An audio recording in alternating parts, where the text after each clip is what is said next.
I'm caps lock different. It's facts, not fiction. Said I black out for real, then the track gone missing. If it's cap, I'm dipping. We ain't talking about a move, then it's flatline finished. When I spaz, I'm grinning. Put a peel off in the Sadies and I pass by spinning. It's perks with this life, but I don't have my skinach. Took a quick trip and now I'm back home winning. And I see they eyes pop like I snack on spinach. Pull up to the spot, she tryna grab my digits. I'm already 8 shots, a Henny past my limit. Here you go. Hazards with a dash full of tickets. I'ma act like I don't see them. I got bad eye vision. Y'all can't pass my scrimmage. While y'all tripping, it's Aruba. I realized I had to go and flip. What's up, guys? Welcome back to episode 270 of Psychotic and Iconic. Paul's here along with Nick Theories and Tommy D, cuz he's back in the booth for our annual Super Bowl show. I know normally we do it on Super Bowl Sunday, but we all had shit going on, so we're doing it tonight. We're going to be talking for a while, so let's get right into it. We're going to start off tonight with the NFL head coaching moves. I'm going to read all the hires off, and then we're going to go down and break them down one by one. John Harbaugh went to the Giants, Kevin Stefanski to the Falcons, Mike LaFleur to the Cardinals, Jesse Minter to the Ravens, Jeff Hafley to the Dolphins, Todd Monken to the Browns, Mike McCarthy to the Steelers, Robert Saleh to the Titans, and Clint Kubiak is pending for the Raiders. All right, let's start off with John Harbaugh and the Giants. Who wants to take this one? Go ahead. I'll start. I like it. I love it. It was unfortunate. Well, I wouldn't say unfortunate, but it was time for Baltimore to move on. You know, sure. Tough. I think Baltimore made the correct move in that sense, but the Giants made a better move. Harbaugh's a game manager. He's a physical style coach. He teaches that. He's a player's coach. And the Giants last year, they let up, I think they have 5 losses when leading in the fourth quarter. Yep.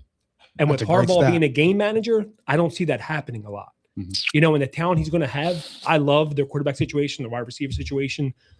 Hopefully Scatterbo can come back healthy and strong. Their defense, I know their cornerbacks aren't the best, but their line is a nightmare for teams. And That I helps think- their D-backs. Yeah, I think he's going to develop that side of the ball even more, and we're going to see a complete 180. I'm with you on that. I do love the hire. The one thing that gave me pause was the news yesterday with Matt Nagy going there as the offensive coordinator, because I'm really, really worried about Jackson Dart. I didn't even see that. Matt Nagy blows. Matt Nagy really stinks. He was terrible for Chicago. I know he had one playoff run with Mitchell Trubisky, but, I mean, you saw how that worked out with Trubisky. And, I mean, to be honest, the past few years, he's had Mahomes looking like dog shit. He's been the offensive coordinator the past 3 seasons, I believe, in Kansas City. And their offense, what do we always talk about? Their offense hasn't looked good over the past few years. Yeah, but why does that But why is that on Matt Nagy for him to look like shit? Come on, fam. So What? he was good. So Patrick Mahomes was throwing 50 touchdowns and 5,000 yards a season with Eric Bieniemy. Eric Bieniemy leaves. Matt Nagy comes in and he's throwing for 3,000. Yeah, but I don't. Yeah, but when I watch the Chiefs, I'm not like, oh, well, the play calling sucks. Like, I don't look at them as that. You know what I mean? I don't look at that. I think they're struggling because they don't have the explosive wide receivers like they used to. Well, everybody talks about Rashee Rice. You love Rashee Rice. I love him. He's awesome. He's one of the best receivers in the game. Absolutely. Wasn't he hurt, though, like a majority of this year? Yeah, I mean, he was suspended for 6 games, too. You're Like, he was suspended for 6 2 years games, ago, but he wasn't. Well, he was a rookie, but he was coming on. But, I mean, Matt Nagy is not a good offensive coordinator. And what has he shown you? That he can develop quarterbacks. Patrick Mahomes' play went down massively with Matt Nagy at the helm.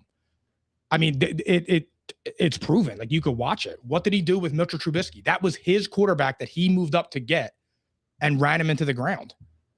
I know. And Mitchell Trubisky, of all people, you used to hate on Mitchell Trubisky. Yeah, but I think, like, my thing is like, we give so much, like, I guess, credit to the offensive coordinator for the downfall and the uprise of these quarterbacks. Like, Well, they it's could very just important. have good, they just could have bad years. They could have good years. Like, Who? just any quarterback. I mean, I think that Harbaugh is going to have some type of fingerprints on the offense as well. he should. He's a head coach. Yeah. I'm with you on that. But I don't know. Here's the thing. Is John Harbaugh more of a Andy Reid style, where he's just like better at head coach? Like, does he really have a niche on offense or a niche on defense? You don't think Andy I don't is calling any of the plays in case? He wasn't with either of them. I think it's Andy Reid's styled offense. It's just Nagy was running it. I know. I just have a hard time thinking that like if Kansas City is struggling, Andy Reid, if the coach that he is going to get back on that offensive play call. But I mean, but you could see it with. I mean, you could name. There's plenty of quarterbacks that have benefited from good offensive coordinators. Sure. And my thing is though, is when you're bringing in a coordinator that doesn't really have like, can you point to one thing Matt Nagy does and you're like, wow, that's great? Like, no, not really. But you saw it with other quarterbacks where they got a good play caller and look at their play turnaround. But it's also kind of tricky, like, because you could say that about, all right, well, what is Josh McDaniels good at? Like, okay, he's a good offensive coordinator, but he also had Brady too. You know what I mean? Like, well, did you see Drake May this year? Yeah, I mean, he was good, but also Matt Castle, Yeah, I know, and I agree with that. But I'm just saying though, like, how do you predicate an offensive coordinator having a strength and a weakness? But do you think that is? You know what I mean? Like, how do you say like he's the reason for their downfall and their uprise? Like, I mean, just go to the Eagles when they had Steichen, offense awesome.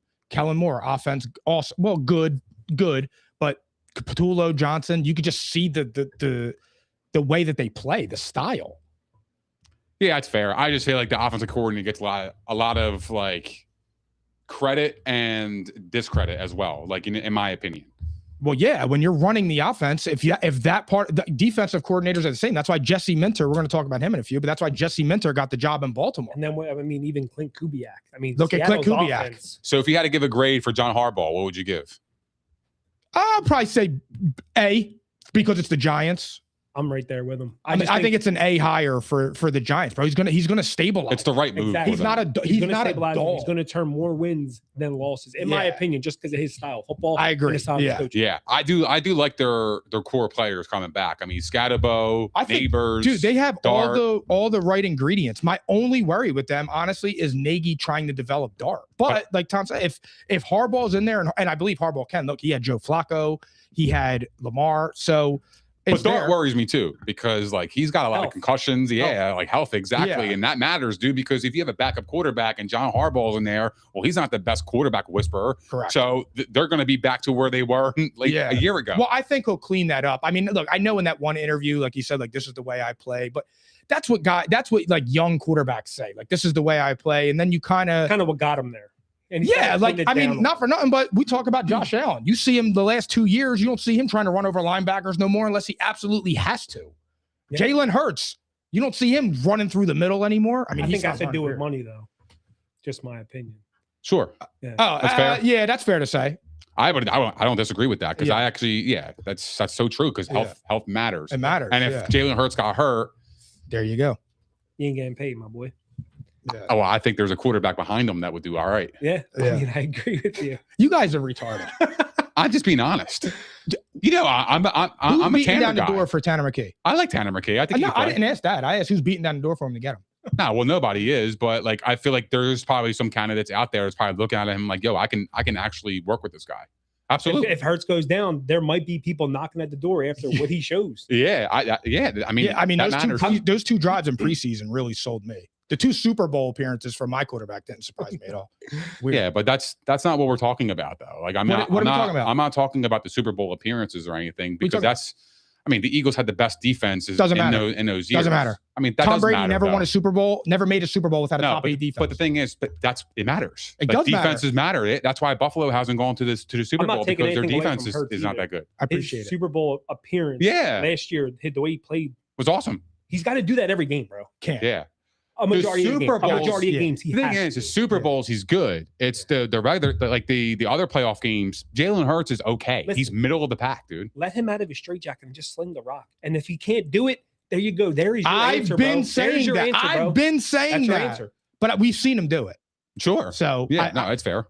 We'll see this year with Mannion, and I like that they got Grizzard because now you basically put somebody that's called plays with somebody that's never called them, but kind of has a big, like he has. I feel like Sean Mannion's had good, like what's it called? Like a lot of people around the Packers organization love him and all that. He's got a reputation. Sure. So I mean, let's hope. But what about Kevin Stefanski to the Falcons?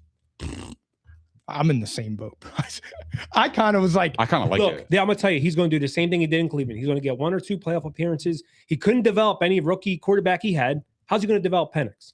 I like Atlanta's team. you're gonna get the same shit, bro. I don't In my like the opinion, quarterback. That's me though. I don't like that. I think he's a good coach. I mean, I agree. Anytime you're a 2-time head coach of the year, especially with the Browns, Agreed. you got my respect. But like, I don't like the quarterback in Atlanta, so it might make him look even bad, like even worse. Coach. That's second. Wait, what'd you say? I'm sorry. I think Penix could probably make him look worse than it is. But I think Kevin Stefanski is a good coach. You said something before that about something, but I he was coach of the year twice with the Browns. Did he win the coach of the year the year that Joe Flacco won the QBs in 6 years? 13 different starting quarterbacks. Yeah, I know. That organization. That's amazing. So and he won coach of the year twice. Well, the one was Baker Mayfield, and then they traded him. The second one was Joe Flacco, which was kind of bullshit, to be honest. Was that on Stefanski? Like, did he have? No, I think that was a general manager. Absolutely, because they went all in for Deshaun Watson. Yeah, you're right. That wasn't his fault. Yeah, they're like, oh, Deshaun's out. There's no way. What do you mean? That was the total GM move. I don't know. 100%. Because my thing is you went to the playoffs with him and then he got hurt. And then did you see what Baker said? Yeah, but I think, I see what Baker said because he feels disrespected of how everything went down. He didn't even hit his jack? Well, no, I mean, he had to move on. I mean, so because my thing is, text them like, yo, maybe I don't know the relationship, but like when you give a quarterback $230 million guaranteed, your team is all in on this guy, and I don't know if the head coach was all in. I know the GM was loud about it. I know the owner was loud about it. They really wanted him in there, and I don't know if Stefanski did, but it turned out to be a disaster. That's not his fault. You know what's crazy about that? That is like the most Cleveland thing of all time. You trade Baker after he takes you to the playoffs and wins a playoff game and damn near beat the Chiefs in the second round that year. He gets hurt the next year and you act like he forgot how to play football and you trade him and sign Deshaun Watson. Because they saw a sexy name out there. I think at the time. I think the Falcons are going to be all right. Because of their talent. Their talent's awesome. They're going to be the same thing. They're going to be a 7-8 win team. I don't know about that. I think he can lead them to the playoffs. Yeah. But I still think ultimately we will see over time, unless he can develop Penix, it's going to be the same thing, bro. Here's the thing. Do you think that Penix is automatically the starter over Kirk Cousins? Well, I was getting ready to allude that because I think that Kirk Cousins gives them the best chance to win. That's what I'm asking. I agree. Exactly what I'm asking. Like statistically, and offensively going down and scoring points at a consistent basis, I would take Kirk Cousins. I mean, he's done it for a long period of time and he's got weapons. Like he does good when he has weapons. Yeah. The other part of that is too is like I know like Kirk Cousins is more on the washed up side than he is his prime. Sure. But I still feel like for me, looking at Stefanski, it's like if you can't get Penix and develop him, what the hell are you doing there? Like you were just saying it too, and I was saying this. We were talking about this a few weeks ago. Like it might be the same situation as Cleveland. You have a team loaded with talent. Now, Cleveland was on defense. Yeah, but I don't know. I think organizationally, Atlanta is a lot better than Cleveland in terms of I don't know. In terms of history. Well, that's fair to say. Cleveland success. Really is a shithole. Like at least Atlanta's giving you 7-8 wins a season. Yeah, and Cleveland's giving you 4. They went to the Super Bowl. Like what? I mean, it wasn't the same team, but they have gone to the Super Bowl. They've had success. What year was that? 17. That was better. That was 2018. 28-3. 2018 it was. Yeah. Damn, that was 7 years ago. That's crazy because I had Atlanta, cuz. I'm sorry, that was happy and mad. I'm sorry, that was actually 2016. The 2018 was the Eagles. The Rams. Oh yeah. Eagles and I'm sorry. Eagles and then it was the Rams. Eagles was 17, and then the Patriots. Yeah, calendar year. But yeah, I like the Stefanski hire. I would give it a B because I do think he could coach, but I am worried about the development of Penix. That worries me a lot.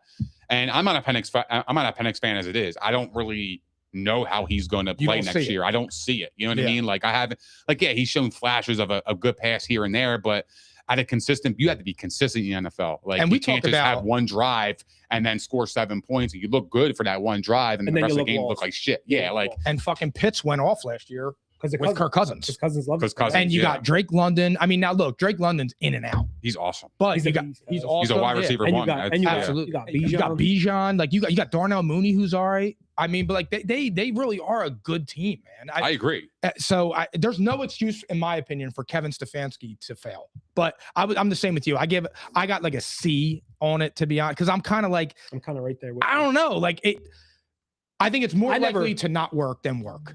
I never liked. I can't say I didn't like what he did to Shador. Not that I'm a Shador fan. Yeah. But like his play calling in certain situations, it's like What are you doing? Like, Yeah. what are No, you can doing? you move the camera a little bit? Allie just texted me and said Tom's cut off. Oh, okay. Hold on. Yeah. Okay.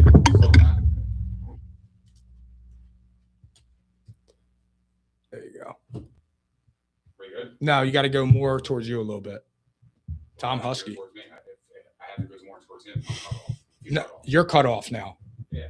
All right. Hold on. That should be good. All right, we cool. We good? Yeah, thanks, honey. Oh yeah, I'm good. All right, what were we saying? I'm sorry. What was that? Stefanski. All of us are kind of iffy on it. It seems. What did I you like give him. it? What grade? A B. I gave him a B. Yeah, I like him. I think he's C. I'm right there All right. with like a C. All right, Mike LaFleur to the Cardinals. Bro, not sure what's going on here. I think there's upside because of his coaching tree under McVay that's why I like and- Sean Mannion, by the way. But and Shanahan, and he has a lot of talent in Arizona offensively, in my opinion.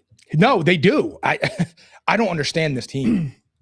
But They need a quarterback. what he do in the Jets? I mean, I think he's good player developmental. With Nakua, I mean, rookie of the year, Garrett Wilson. He was head coach when he first got him, and look what he did with him. I think there's upside, and again, the coaching tree, he might have learned some things, but the pressure's on him for sure. I just feel like for me with that, I don't trust the Cardinals. Like, how can the Cardinals support a first-time head coach?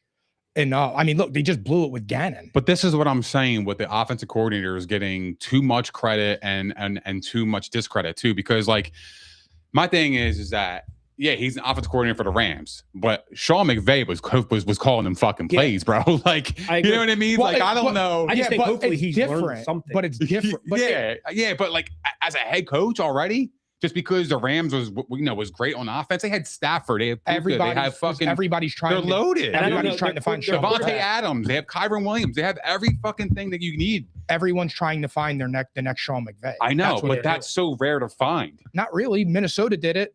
Green who? Bay did it, and they all come from McVay's tree. But what do you mean Minnesota did it? With who? They got Kevin O'Connell. He's a disciple of Sean McVay. You need to find players like that. Yeah, like the but- Ben Johnson tree. Yeah, but I seen JJ McCarthy this year. I wasn't too impressed. JJ McCarthy played fine the second half of the year. Like he was a rookie that got injured and Sure. didn't play. So there were growing pains. Now I'm not saying JJ is going to be something, but again, like look what he did with Sam Darnold. But Sam Darnold was a veteran that understood the speed of the game and how to play the game. That's true. But he was with Kyle Shanahan too, another superstar offensive mind. That's why Robert Saleh keeps getting jobs. That's why Raheem Morris got a job, and now he's back with Kyle Shanahan. Like those like the coordinators, you don't know how they're going to be until they get out on their own. Josh McDaniels is the perfect case. He failed twice as a head coach, goes back as an offensive coordinator, bam.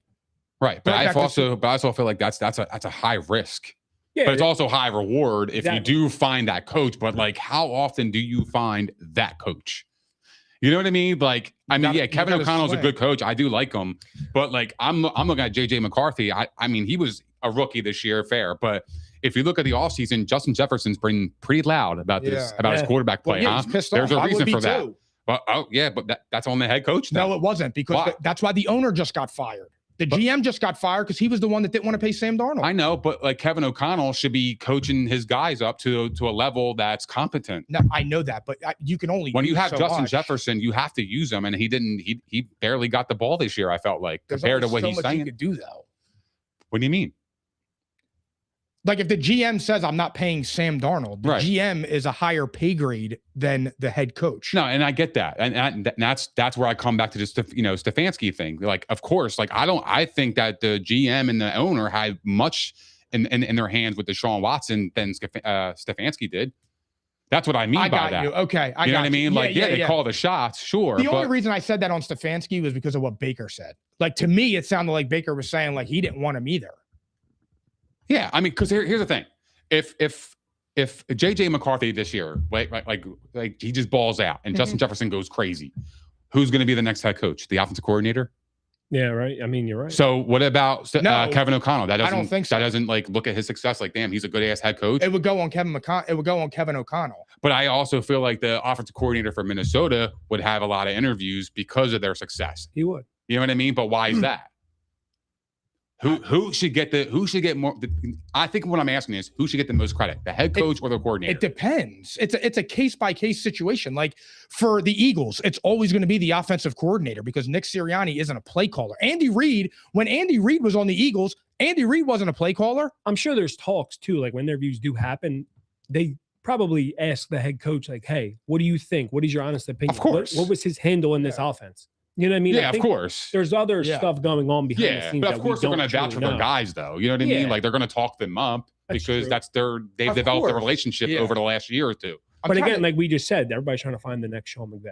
that's So And that's you're hard not to you're not find, going to bro. unless you take the shot. that's why I like what the Eagles did. Truthfully, that's But- the one reason I like them because they took a chance. But going back to Mike LaFleur, I don't like this hire at all because, again, like I feel like the first-time head coach, he's going to have a quarterback that's 5'0" nothing. He struggled the Is he last even like the quarterback? 3-4 years. Yeah, I don't. Possibly not, but also he's going to take a big cap hit. So then now you're starting your first year with a big cap hit on the Is quarterback. this his third year of the deal? Like, could they get out of it the way the Eagles can next year? With I AJ? didn't look too far Neither did I. I into was it. hoping you did. But I'm guessing the cap hit is pretty high because I feel like we would hear rumblings about Kyler Murray being out of Arizona. I don't hear I that don't hear because I think the cap hit is so high that they can't get out of that contract. Well, I hope they can, and they call the Eagles and call for your boy. Yeah, but I don't think Arizona's smart like that. Try You and know what I rob. mean? No, I'm serious. Try and rob him. Yeah, I don't think Arizona is smart like that with the way they constructed the deal. But You're probably right because they But paid him after the third year. Yeah. Yes, they paid because he forced his way to a contract. Yes, yeah, he deleted his Instagram. So yeah, exactly, and that's the shit that. I hate this move for them. I think they needed somebody more established, like a John They Harbaugh. needed a hard Yeah. ball. They should have went all in on somebody like that. But I don't think it was an attractive destination for Harbaugh. Yeah. So No, hell no. So like the Cardinals are kind of in a shit spot, They're in and they're probably limbo. going to be picking number 1 overall next year again. Yeah, they're in limbo. But I mean, who knows? I mean, like like you say, you don't know what his I guess dealings was in the Rams system. Yeah. Maybe he was the genius behind the boards. You don't know, but I don't think that. Yeah, I mean, because I I think don't think McVay I is think the he's one calling. definitely had to have learned something. Sure, yeah, But again, time's going to tell with this dude. yeah. I mean, I agree with you. I'm not.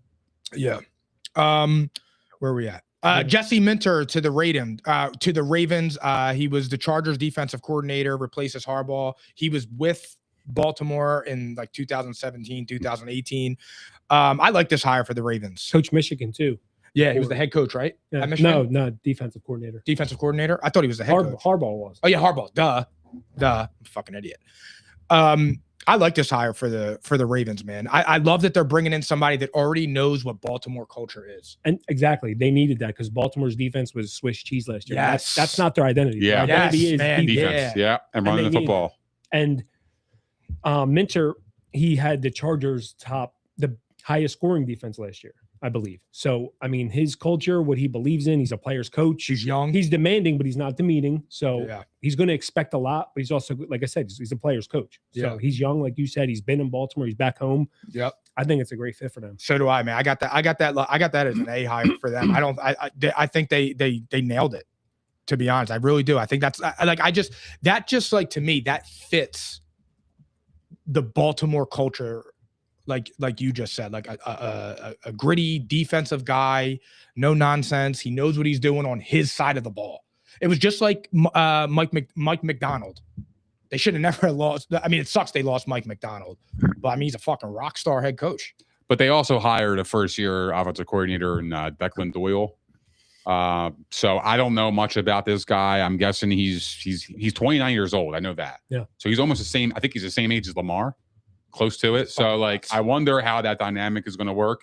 Maybe they're buddies, or maybe they're not. I don't know. I just Wait, who? Lamar? because I look Because at they're the same Lamar. age. Like No, I are you think saying Lamar and the offensive coordinator are buddies, or Jesse Minter and Declan Doyle? Lamar and the offensive coordinator Duckman. I don't think he's going to be looking at him as a buddy type of thing. Well, that's the thing, and I think that Lamar Jackson. I think he needs hard coaching. Yes. Like I think just like Josh Allen. Like I think he Yes. needed some like hard coaching, just because they're so great that you have to hold them accountable. Yep. You didn't, You know what I you didn't mean? put that on here, Joe Brady.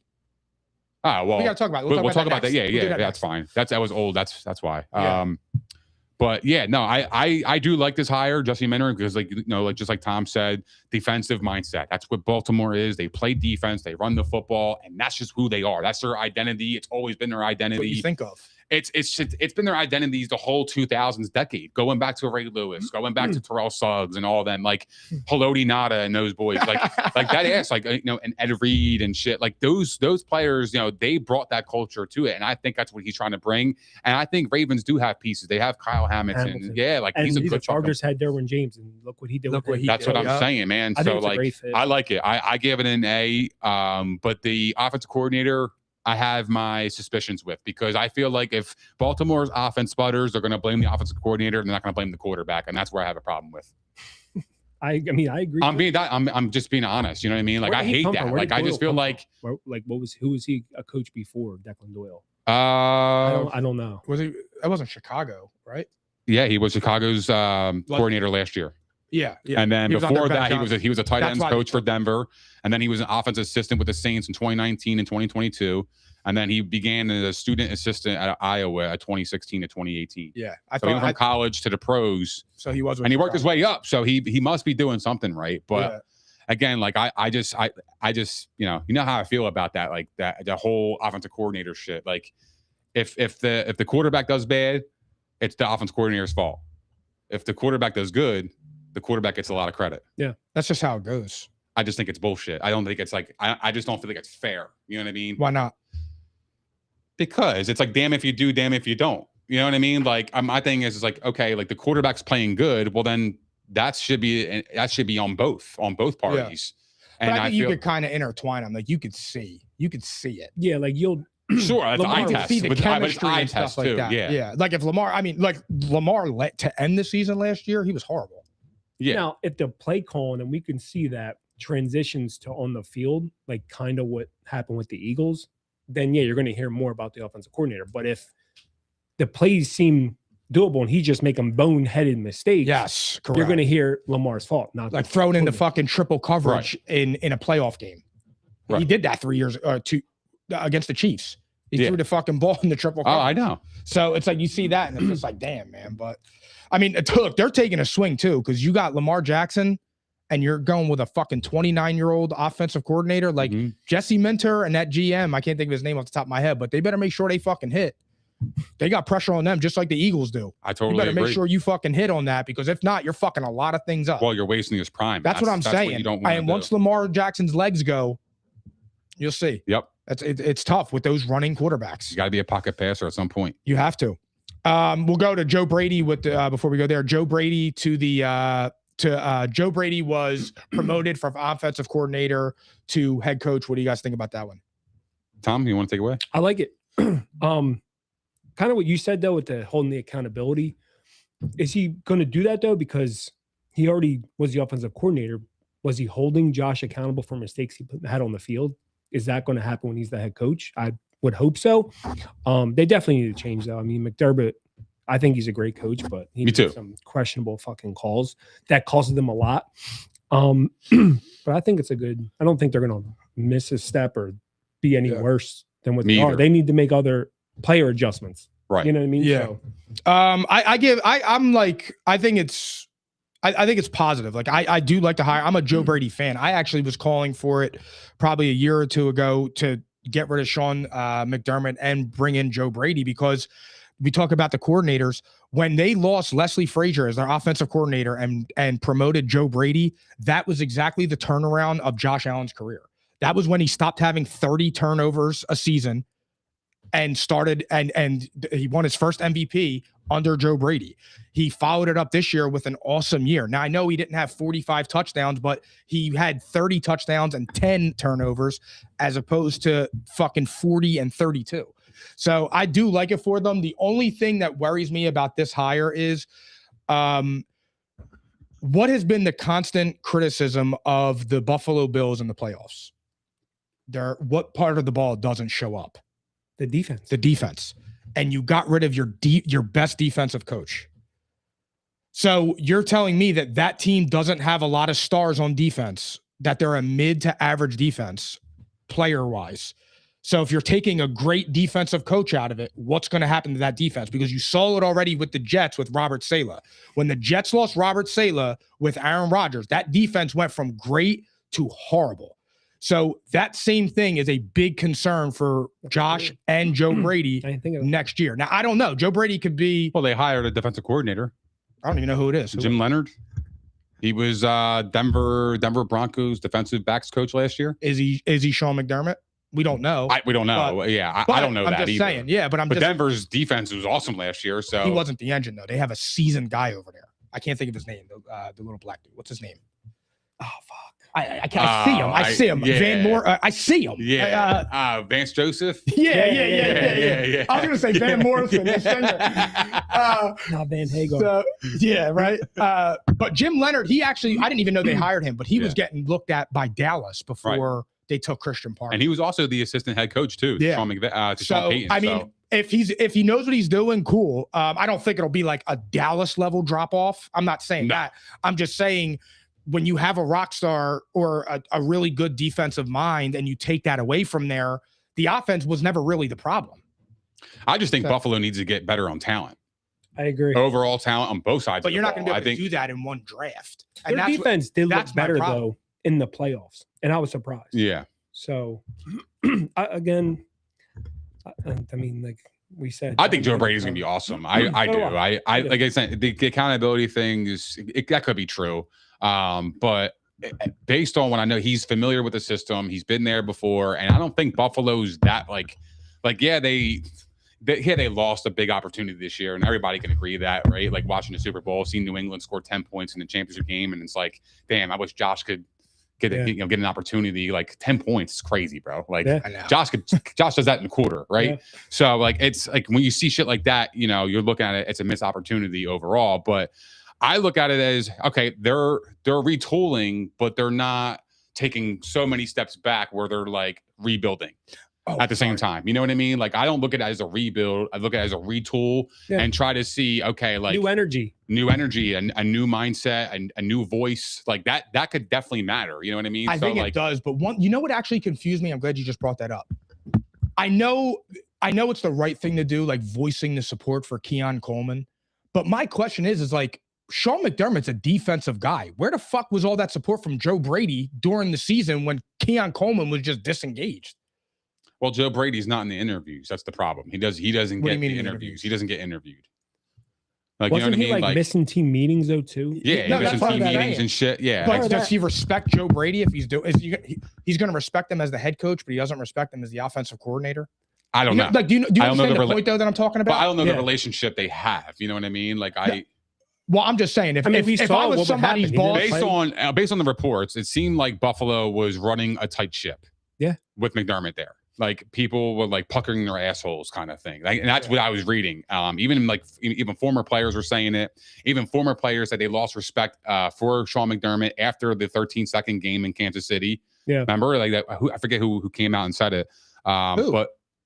Wait, who said something? Somebody tweeted on the Buffalo Bills. I think it was Jerry Hughes. He was defensive guy. And he said, I lost respect for Sean McDermott. I knew he didn't know what the fuck he was doing when we played prevent the entire 13 seconds. I hate that. That's exactly what he said. So yeah, like I think that was really the end of the chapter for Sean McDermott was the 13-second game. It broke him. Yeah, because like you basically lose players' confidence too, and they start doing shit. Like my thing is like, bro, you basically beat one of the best teams in this era, right? In their home, and yet you literally lost that game in 13 seconds when your quarterback went down the fucking field and scored the game-winning touchdown, quote unquote, and then you give up 13 seconds. Like that's gonna break any team, and I think that's what happened. That's the only playoff game too that the Bills didn't get a chance on offense because the Bills got the ball in overtime and went right down the field on them. Correct. That was what prompted the rule change to what it is now. Right. It was that game. Yeah. So yeah, they've had some bad luck. Yeah, bro. It's crazy, dude. You just laugh. Yeah, at it's crazy, dude. It kind of reminds me of Peyton though, like the luck factor. Every year, you know what I mean? Something else happened. Something was like stupid. And that's why I always say about Mahomes, bro. He gets that Tom Brady, but on the other side of it, he gets that weird ass Tom Brady shit. Like it ran out. It'll be like, it'll be like 4th and 10. It'll be like 4th and 7 to be 4th and 17, and you get a first down. Some shit crazy. Yeah, bro. And running around. It's like, yo, come on, bro. Like in the AFC Championship game against the Chiefs the first time, when he threw the interception going into Gronk, and the right guard got called for holding. Yeah, like, and then they went and won, and I'm just like, that is the most Tom Brady. Well, no, the shit defensive ever. end was actually offsides though. Yeah, but that had nothing to do with him throwing a fucking But that's interception. still a flag. It's still part of the rule book. But I'm saying that is a Tom Brady fucking Sure, I thing. mean, yeah, that was you the definitely most say that. I'm laughing about though, because that was the reason that growing up I always hated him. It was that type of shit. Now he had some luck go against him, the helmet catch, the Mario Manningham catch. It's football, dude. Yeah. It goes Weird either shit way. happens. Yeah, just weird you shit do is going to feel happen. for the guy though, like you said, it kind of does make you think about like the Peyton Manning. Like it would either be him choking or his defense fucks up or Vanderjagt misses a 37-yard goddamn chip shot. Yeah, like, dude. Like the craziest, weirdest shit. The worst. That was the worst. Bro, I don't even want to think about that. We were in the rec room. Bro, my heart sank in my stomach, bro. missed it. I can't. Yeah, I'll on never the forget it. sideline, I said, "Yo." I'll He never really- forget it. Was dude. that your most heartbreaking loss as a fan? Yeah, for yeah, Peyton? yeah, for sure. I mean, I was embarrassed with the Broncos game with the Seattle, but that They just defense got was bitched. was on another. That's one of the fucking best level. defenses we've Yeah. ever seen. I think the saddest moment for me as an Eagles fan was the Buccaneers loss. It's got to be the What was Carolina that like? Panthers. 3 years? 03? Ago? Oh shit! Oh no, I'm talking about back in Oh, when we okay, were yeah, kids, yeah, bro. yeah, Because yeah. I just remember Rondé Barber doing the fucking Oh, eagle my after God. that pick, running down the fucking sideline. I would I'm say like, the Carolina Panthers game probably too. That one was bad, too. Deshaun Foster of all Jake people just Delhomme, fucking Sean running all. Foster. that was a Holy tough Just one. running all over. Yeah, like Jake Delhomme. That Jake was a tough Delhomme. one. But Rondé like rubbed it in your fucking face. And it sure. sucked with Gruden because Gruden didn't build that team. Tony Dungy built that team. And Gruden swooped in and took all the credit, just like Steve Kerr with the Warriors. I do think that. I mean, the NFL is missing John Gruden. He. Oh, no, definitely I should want him come back. I Dude, thought I he's wanted the great Eagles for to get him as I UFC, want him to be come honest back, with you. I would've loved but that, he's under a bro. lot of hate from his previous shit That with the shit's some emails and bullshit. shit, That's which is some some bullshit. bullshit. That was But nonsense, bro. yeah, That he was got fucked hosed. up. He He got did get hosed. hosed, bro, because that shit That's came out facts. of nowhere. Out That of was like what nowhere. happened on like a Tuesday night. Yeah, That was such bullshit. he got set up. Coach. All right, Jeff Hafley to the Dolphins, Packers defensive coordinator, another one getting his first NFL head coaching role. This to me is one of the worst coaching hires that I can remember. You think really? I'm not a huge fan. No, all right, maybe I was a little exaggerated. I'm not a huge fan. I'm looking at a lot of this shit as upside, bro. Like he has. Looking at shit like a BTC, The fuck is that? Bitcoin. Could be down this week and then up next I week. got Yeah. you. But my notes. He's a good defensive mind. Miami's defense fucking stunk. They Yeah. couldn't stop. I agree with that. They couldn't. The run. I mean, I you know. could run behind whoever and get 80 yards a carry, cuz. So What you trying? he to had a top five unit in Green Bay. They had some decline though because of injuries. Green Bay, whoever has opposition on that, but I still think like they didn't have the craziest talent over there. Mhm. So that's going to attest to the coaching, developing the players. I think it's a decent hire. I don't know what they're going to do offensively. That's my problem. Um, That's exactly where I was going to go. but I like the upside. I'm not thrilled. I could care less about Miami, but Yeah. I'm interested to see what he can do for that team as a whole. I think you know what it is though. Honestly, I don't think it's going to be if he does fail or whatever. I don't think it's necessarily his fault. They got problems. Tyreek Hill, you got Waddle who's off injured. Tua, you don't know what the fuck's going on with him. I mean, the only player right now that you could probably trade for serious value would be Achane. I mean, Waddle, you may get something for him, like a team like Buffalo, but or Pittsburgh or something like that. But like, I think that's like their lone bright spot. that's what I'm saying. Like you're going to tear the whole thing down with a defensive head coach in an offensive driven league. Like if Tua didn't look good with Mike McDaniel, what the fuck's he going to look like with a defensive guy? That's true. Right. So I just feel like that's an uphill battle for him. Yeah. I don't mind it because I feel like they're just going to hit the reset button anyway. Yeah. Right. Like I think they're moving on. You from think Tua. they're building with him? I think they're going to eat the money with Tua. So if he gets cut before June 1st, Yep. they have a 99.2 million in dead money this year. Your cap is dead. Yeah. But a post June 1 cut would spread the cap over 2026 between 67.4 million this year and 31.8 million next year. So like I definitely think this is a post You June would cut. suffer. I one think year. they draft a quarterback. Yeah. I think they try to find a way to trade Tyreek Hill. And I think they probably build their offense around the young quarterback and Jalen Waddle. Yep. Even though they did want to trade And I'd Jalen Waddle probably last year, but keep Achane too. Yeah, he's definitely he's one of the best players they have. Yeah, and I think he's one of the best running backs in the league, like bar none. He's awesome. He's awesome. Yeah, but like I think no matter what, they're done with him. Yeah. Like I think they're just going to eat the money. It's kind of like a Russell Wilson situation. They're just eat the money and just move the fuck on. Yeah, but Sean, the great point, because the good point, this. I don't know the word. The saving grace of that is you can look at Sean, you can look at the Broncos and say, okay, if we can find a quarterback, that'll work. Yeah, because they have defense. They had a good defense. They had pieces there already. Yes, that's what I'm established. Saying. So if you can do that, that's great. But the hard part is finding the fucking guy. But they also got Sean Payton. I feel like that's a team that would go and trade for Kyler. Who? Sean, the Dolphins. No, I disagree. You're kind of getting the same shit. You're getting the same thing. I know, but at least Kyler, like. But also they're getting the cap, big cap. Oh, he's signed. Like, you're shitting your pants and changing your shirt. Yeah, I agree with that. Like, yeah, totally. Yeah, that's not that. I think they're gonna go in the draft. They're gonna get a quarterback, and I think that's where they at. Where are they picking? Ninth-ish. I'm trying to think. Where do they pick? Mendoza's gone. Well, Mendoza's going to get number one. Yeah. He's going. Dante Moore's going back. There's no quarterbacks this year. So they pick 11 overall. They have 3 third-round picks this year. They have a 4th, a 5th, and a 7th, and a 2nd. They need to build their entire fucking team this year. They might try to get a defensive lineman too, bro, instead of a quarterback. He's a defensive guy. Yeah. Offensive line, defensive line, like one of those, or quarterback. They should draft a quarterback in like the 4th round. I'm trying to think. I don't know who's going to be there. I'm trying to think. A lot of people are staying.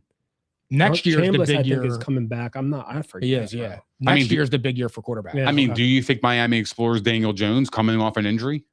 I don't know. I don't know if he leaves. I don't know Indianapolis. I don't know if he would leave Indy. I think Indy loves him, bro. I'm not. I do too. I do too, because you don't trade for Sauce Gardner, dude. That was like you did. You guys called that episode. You fucking nailed that on the head. That was. I felt so bad for them, man, because like.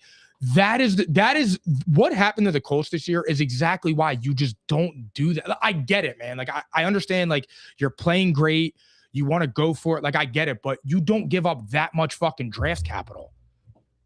I didn't mind it because I felt like they put their belief in the quarterback. Yeah. Like it showed, hey, we believe in you. We think you could do it. I'm so with you on that. Like when you said that, Daniel Jones, cuz. Me too. I've seen a lot out of him this year. I don't care what nobody. Yo, me too, bro. Yo, he was throwing that shit like he was Peyton Manning back there, bro. I'm dead ass. Yo, really crazy. Dude, he's a big fucking strong. I like him. He's a big, strong dude. And it's unfortunate he got hurt. And he played through it. So that shows a lot of how much he cares about playing. I agree. Yeah. I don't think he goes anywhere. He broke his leg, right? It's an Achilles injury. So. Yeah, I think. He tore his Achilles. Yeah. But I think I think he comes back next year. And I think the Colts are gonna hit the ground just running. Like he already shown he could run that offense. Mm-hmm. No, I agree. Like they nailed the head coach, man. They just got to get a quarterback, and Daniel Jones really was that. Now look, he'll come back, and it'll be rough in September for him. He's just got to get his feet wet and get his confidence back in his foot. But once he gets moving, like I expect the Colts to be a good team.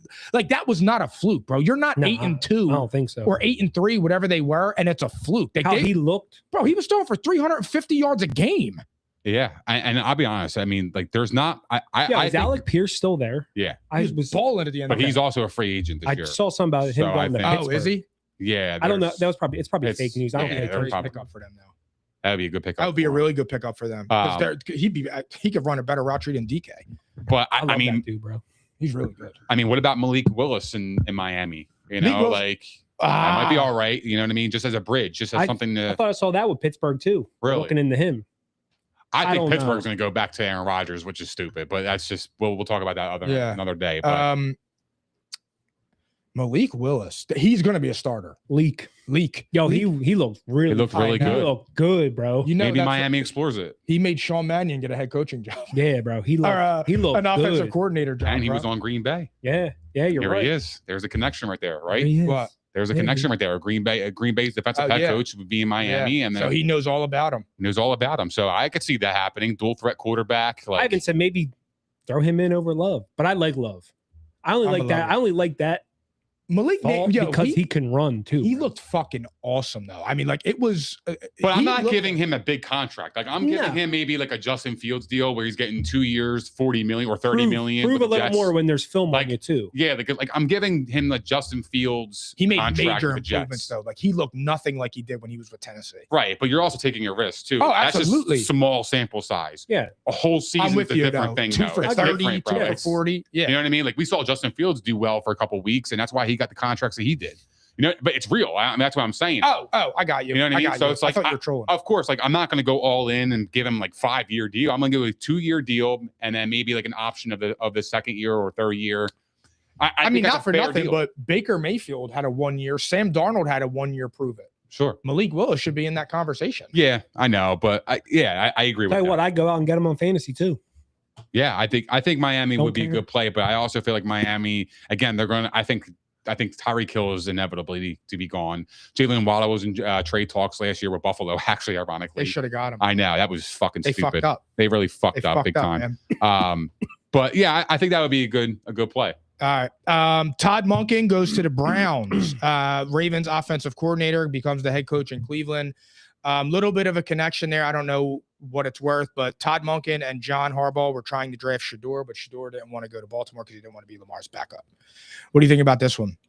I mean, it's better than Jim Schwartz. It's Cleveland, cuz they're a poverty trash That's it. organization. Yeah. That's I it. know. I don't have nothing to say. I mean, I have I nothing know to it's say. Cleveland. I think he's a hard-nosed coach. I think he knows what the fuck he's doing, but it's Cleveland. I like him for Cleveland. I like him, but I don't trust the Browns. And I don't like the QB situation. I know you're a Shador guy. Yeah. I don't like the situation. And that's a fucked up situation. You got Deshaun Watson coming back this year. You spend a 3rd round on Dylan Gabriel. You spend a 5th round on Shador. I mean, whether you think Shador is better than those two guys or not, that situation's a disaster. It really is. Like that whole franchise is a fucking It's hard mess. to talk about Cleveland, bro. It really is, dude. It I know. sucks, man. 'cause Miles Garrett too. I mean, I love the guy. He's a fucking beast. Best, in my opinion, NFL player overall. he's unbelievable. But I mean, what the fuck? But like, if you're a first-year head coach, you have Myles Garrett on your roster. There's no shot in hell you're trading him. No, Like, Can't. you know what I mean? Like, can't. you just fucking can't you do can't it. do it. you'd You have to can't- give me so much. Unless he had authority to where it's like, yo, I want you to build your team for the future. Like you're here for a long time. You have a long leash. You're not on a 1-year deal. Like then I could see that's a possibility. What, you think he's going to want to trade Miles to get something, to get some shit? I think he would get the highest prices you could possibly I get mean, right yeah. now. You know what I mean? Like But I you think but that's what he is going to do? I don't think he wants to do it, but I think like if they decide organizationally, because here's the thing: when head coaches go to a new spot, they're want usually control. on like the hot seat Yeah. early, depending on where they're at. Now, I don't think he's like that in Cleveland because I think Cleveland has like a longer leash just because of the way they're constructed. So like I'm looking at this situation as fuck, man. If I'm going to be here for the next 5 to 7, 10 years, I need to stockpile my picks. I have a defensive guy right there. I know we're not going to win as many games as I would like to this, in my first year.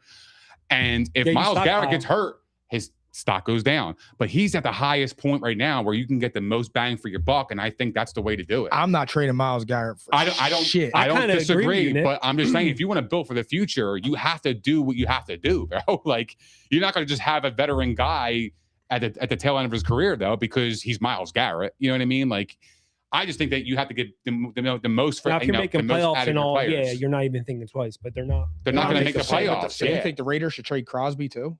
Yeah, I think they will. I think it's inevitable. I think he wants to be traded. I think he's done. Yeah. I think he wants to win. It's tough, man, because like I mean, just look, feel dude, like when those players guys- go there, yeah. bro, it's literally like going there to die. Right. It's real. It really But is. those man. players Like, don't come around often, like a Myles Garrett, or a Max Crosby. Joe Thomas stayed there. He's a fucking Hall of Fame left tackle. But that sometimes you can't. There are players that I feel like you just can't trade. Wasn't he the highest paid offensive tackle? Yeah. So it's like, I mean, I know why the fuck he stayed. Yeah, absolutely. Well, same with Garrett, but Same I with guess Myles Garrett's Garrett. going to get pissed off. I mean, who knows though? But I think like they need another wide receiver because they got a good running back. They got a good tight end with Fannin now. Right. Isaiah Bond. I mean, he's probably like a 3. But Jerry Jeudy, I'm cool on him. Good need tight to get ends. They enough- got great tight ends. Yeah. Oh yeah, they got Njoku too. I forgot about him. Yeah. Fannin's Fannin's awesome. Christ, cuz. Yeah, he's awesome. That could be another trade piece too. Njoku. Yeah. Absolutely. So they can. They got to be smart. They got to know. They just got to. I do like your make the thought right process moves. on that. I didn't even think. I mean, if you're going to be there for the next 5-10 years, you have to kick the idea I don't think it's around. like that in Cleveland, though, bro. Like, I don't think. Like, you don't think they care? No. I don't think that Cleveland. Like, I don't think when you're a coach and you go to Cleveland, you have extended. Like, you have a long leash. We think opposite on that. Like, I could see Todd Monken going there and being a disaster and being gone in 2 years. Because that's what they do. They kept Stefanski just based off of reputation. That could be fair too, but also like I feel like again, that team hired Freddie Kitchens. But if you're the GM, you have to look at your roster and just give somebody the benefit of the doubt too. Like you didn't win many games last year. You're gonna have Shedeur Sanders in the second year. He didn't have much experience. He kind of put fans in the stands like, though, so I don't know. They're gonna sell out at almost every game next year, if not every one. Yeah, but we'll see. Their revenue is gonna be through the roof. Right, but I don't know how successful he's going to be. That's the thing that you know what I mean. They don't really got much. They got. I mean, who knows? I don't know. And then when Shedeur plays bad, he's gonna be the fall guy. You see what I'm saying? Like it's just no. I don't think so. Because Shedeur already has low expectations. So if that's the case, then my theory is that he's gonna have a longer leash. Who? Monken. Because of that reason. It depends. The pumpkin junkin. It depends. Like, I don't think anybody's expecting Todd Monken to go there and just be like, oh, yeah, Cleveland's going to be for real next year. I don't think that's the expectation. They'll be better than they were this year. Yeah. I think so. Because I think that you're bringing an offensive guy. I think Shedeur will be better. Now, look, maybe that's just my fandom blinding me, and that could very well be true. But he won three or four games out of the 7 that he started. Like, how many Cleveland quarterbacks did that besides Baker Mayfield? Not many. Yeah. Flacco went on that one magical run that second half of the year a few years ago and got his name. That's how he kind of got back into the playing days, because he went to Cleveland and off of his couch and fucking balled out. Yeah. I mean, look, Shedeur, he definitely has some flashy plays, but he's like, I'm talking about, again, it comes back to consistency. Yeah. Like, I've seen this guy, like, the whole game, he'll have a drive or two, and you're like, oh, there he is. And then the whole game, he looks like shit. Yeah. He's holding the ball. He's like, he just doesn't look a part of the offense. Well, I think Kevin Stefanski was brilliant. Instead of getting him experience on the goal line, he was running the wildcat that he never ran with the other 3 quarterbacks. And I thought it was brilliant. And I'm like, you know what, man? Let's go get him. Let's go put him in Atlanta. Let's go put him in Deion Sanders town. So how come the offensive coordinator doesn't get the flack for that, and the head coach does? For who? Because Kevin Stefanski runs the offense. That's what I'm saying. It's circumstantial, bro. Because you hear it in the headset. It's like, yo, hold on. We're not running the 2-point conversion to win out of Wildcat. Nah, that's when that audible has Shedeur Sanders drives you down the field to win, and you put fucking Harold Fannin in at quarterback? Or, I'm sorry, Quinshon Judkins? Like, what are you doing, brother? But, yeah, and I don't disagree with that. But my thing is that if the offensive coordinator is calling that play, and the head coach obviously hears I think Stefanski calls the plays. I don't think so. I think he's part of the offense, but we don't know. Yeah. Like, you know what I mean? Like, you don't know shit. Like, just expect the head coach to be like, yo, hold on a second, cuz. Right. Yes. That's what made me mad about Sirianni against the 49ers on that last play of the game. Because that's a head coach to step in and be like, yo, we're not running 4 verticals from the 30. I don't understand that. But I'll give Todd Monken a C for we'll see. Because I don't fucking know. I have no idea. I'm gonna give him a C too for C. I mean C. C, I guess. C for we'll see. Give me a real one. Give him a C for Cleveland, guys. Yeah, C for Cleveland. There you go. Yeah, cool. Just because I don't know. I don't have any high expectations either way. You know what I mean? It's Cleveland, man. Like I can't imagine being a fucking Browns fan. Just year after year, just straight poverty. Yeah. Not knowing what your team's doing, signing Deshaun Watson, Baker Mayfield pops when you get rid of them. Like, they are so pathetic, man. But they have like the most least appealing logo.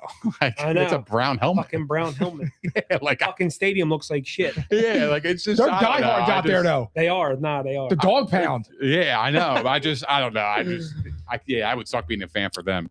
All right, Mike McCarthy to the Steelers. I thought this was wild. I read something that said, it's like shitting your pants and changing your shirt. I like Mike McCarthy, man. It's like I'm like, that's perfect, bro. I like him too. I liked him in Green Bay. I liked him in Dallas. I just think, come on, cuz. Here's what I'll say.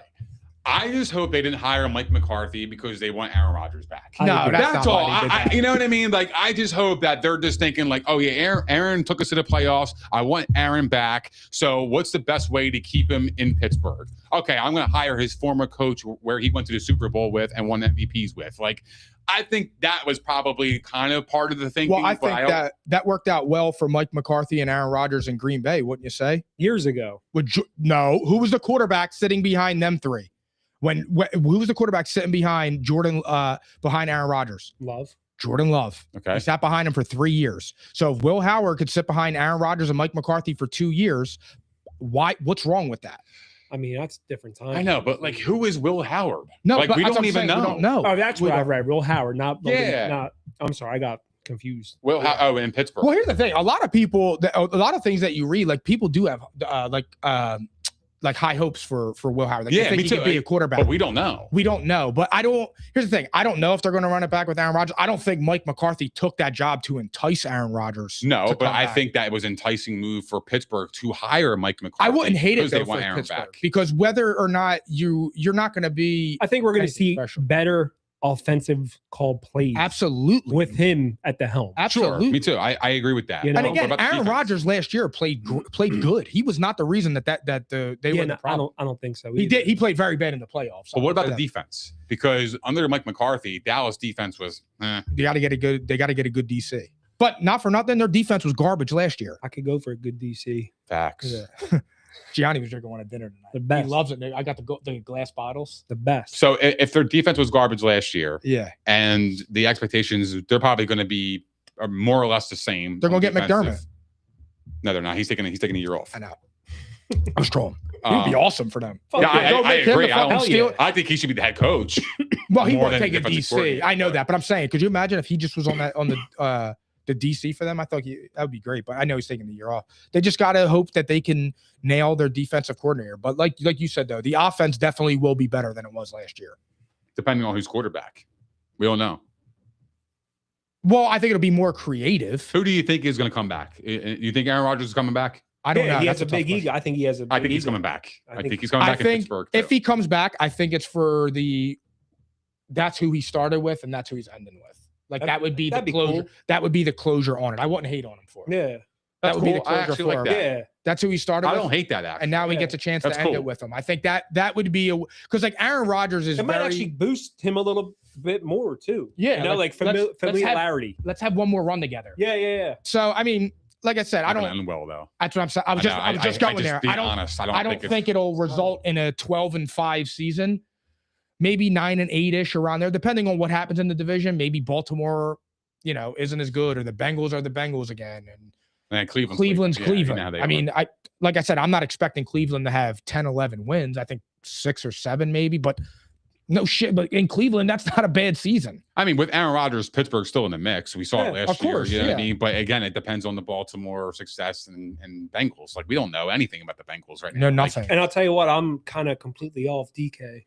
Oh man, he ruined Like, yo, himself. let's bro. talk about that. Isn't that crazy?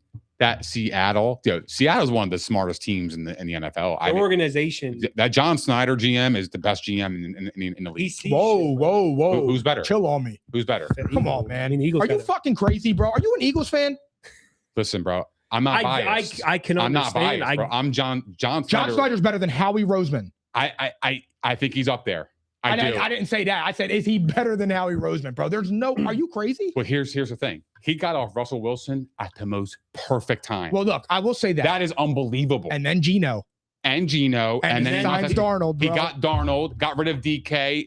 JSN stepped in. They fucking traded for Rashid Shaheed. They got Cooper Kupp, like who was cast off. He's been playing chess. He's bro. been playing chess. Yeah. And Maybe their he learned defense is from fucking Howie. awesome. They draft well on defense. Like, this guy is fucking legit, man. Like, Yeah. oh, No, yeah. no, I'm with you on that. I'm He's with fucking you with the awesome. Howie shit. I think And I Howie's he's one of the best. But I think John Snyder, in my opinion, looking from the outside in, I couldn't be more impressed. John Snyder, it's just like I said, it's just when you watch over the last like 4 or 5 years, it's like he saw the future. because the shit that he's doing, like you draft JSN. I mean, JSN, his rookie year, you had DK Metcalf there. DK was all right. Then you have JSN who's like showing some flashes. He looks all right. You're like, oh, this guy could be really good. And then you get rid of DK and everybody's like, what the fuck? And JSN turns out to be 10 times the player that DK Metcalf was. You get Sam Darnold. I tried to get him off of you, bro. Yeah. The one thing I will say about John Snyder or whomever it was, the one thing I didn't understand Jalen Milroe in the second round because they didn't believe in Sam Darnold. That's what I will say. So he got lucky. He got lucky with Sam Darnold. Well, Alabama product. I mean, I'm sure he was like, okay, Saban coached him and shit, and it's like. But you blow that on a second round when you just sign Sam Darnold for $30 million. Oh, you only need insurance when you need insurance. You do that. You need insurance. You got to shore up the backup. You have to. The Eagles did. Yeah, absolutely. I mean, look at even the running backs. I know, bro. Yo. Bro, he's got two number one running backs. Charbonnet and Walker. I know, man. I'm telling you, dude. He had Will Dissly. Yo, Seattle's been over the last, I would say, about 5 That's years. the most J player of all time. I would say between the last 5 to 10, arguably 12 years, Seattle has been one of the smarter organizations in all of football. I would say it's the Eagles, Seattle's right up there, and I mean, who else? Over the last decade, over the last 10 years? Yeah, the Patriots too. Yeah, they're up there. I would say Patriots, Seattle, and the Eagles, of course. Chiefs. Yeah, but I'm talking about like smart wise, like building a team and interchanging parts and like still having success. You know what I mean? Like, bro, getting rid of Russell Wilson at that point in time was fucking crazy because Russell Wilson wanted to go sign to biggest contract in NFL history right after that. Yeah. So it's like, whoa, like you completely hit the reset button, but they didn't. I know, yeah. They retooled and it got better. Well, when it was funny because when Geno came in and it was Denver, when Russ was at Denver, everybody was like picking Denver that night, the first opening night. And we're like, Geno Smith. And then Geno Smith was balling out and everybody was laughing. They're like, how the fuck do you get rid of Russell Wilson and Geno's better? Because he was, I mean, not this year. Geno turned back into Geno this year. Well, dude, it was the fucking Raiders. I know, they stink. They're you put bad. any quarterback back there and sorry. They're troubled. So they got a second round pick and a 7th round pick for DK. Second round picks, dude, they work because what they do is they can package it up and move up. And also they also have more wiggle room because they don't get paid as much as first rounders. So if you could get early second round picks they avoided paying DK too because DK got a bag and fucking it was like week 10 or week 11, bro. And DK Metcalf had less catches than I saw the stats. I think I read on. He had less catches than Kenny Gainwell. Yeah. Well, I don't know where I heard awesome that. Beast. I don't know where the fuck that came from. Me neither. Yeah, that was Kenny Gainwell was bro. Aaron Rodgers was throwing him go balls. Yeah, he's a beast. He's got hands. I became a huge Kenny. Bro, he could play. Too. He could play. The only time I hated Kenny Gainwell was when I saw fucking Caesar pick him up in fantasy and the dude had 3 touchdowns against me. And I'm sitting there watching this. I'm going to kill him. I'm like, what is going on? It was I think we all talk shit on Caesar. We were crushing him now. We were saying, what are you doing starting him? Yo, cuz why wouldn't you get your cuff for Jalen Warren? Yeah. Oh, I don't need him. Yeah. I saw him in the gym this morning. He wasn't doing shit, but he was there.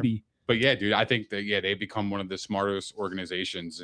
What do you guys think about Salah to the Titans? Kind of the same feeling I have with Cleveland.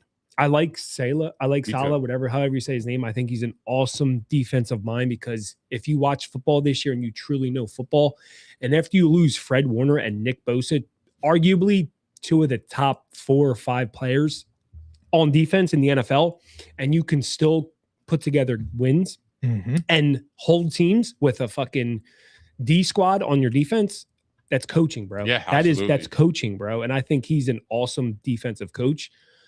I don't think he's going to do anything crazy in Tennessee. I like Cam Ward. You guys know that. Yeah. Their line is trash. They need a big play wide receiver on offense. I think they're going to go after Pickens. Yeah, their running game. I don't know if they get, maybe once they do get a wide receiver, it'll open that up. I'm not a big Tennessee guy, bro. At first, I hated it. I thought the Titans made a huge mistake because, again, Salah's a defensive guy, and you need help on the offensive side of the ball. That's how you develop. What he should be. However, they did bring in Brian Daboll. That's true. I like that. So now you have a guy that's been a head coach. He coached Josh Allen.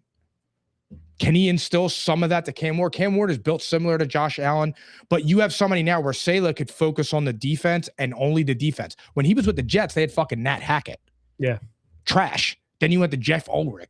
trash. So my thing is Saleh could be the defensive, like a Bill Belichick. Like, I'm worrying about the defense. Daboll, you've been a head coach. You know how to command the room. Focus on fixing Cam Ward on his footwork, his accuracy, whatever it is. But now Daboll could just be in charge of the offense. I think with Daboll, I think that could be a really good pairing for them. I do. I actually think the Titans next year are a sleeper. Actually, you're right. I think they're a sleeper team. I changed my opinion. They can get a wide receiver, and I think they're going to throw money at Pickens, because I think unless Dallas franchises them, but Dallas, I don't think Dallas can pay him. I have a hot take here, but I think Robert Saleh is an awesome hire. I think he's going to mirror the success that Mike Vrabel had.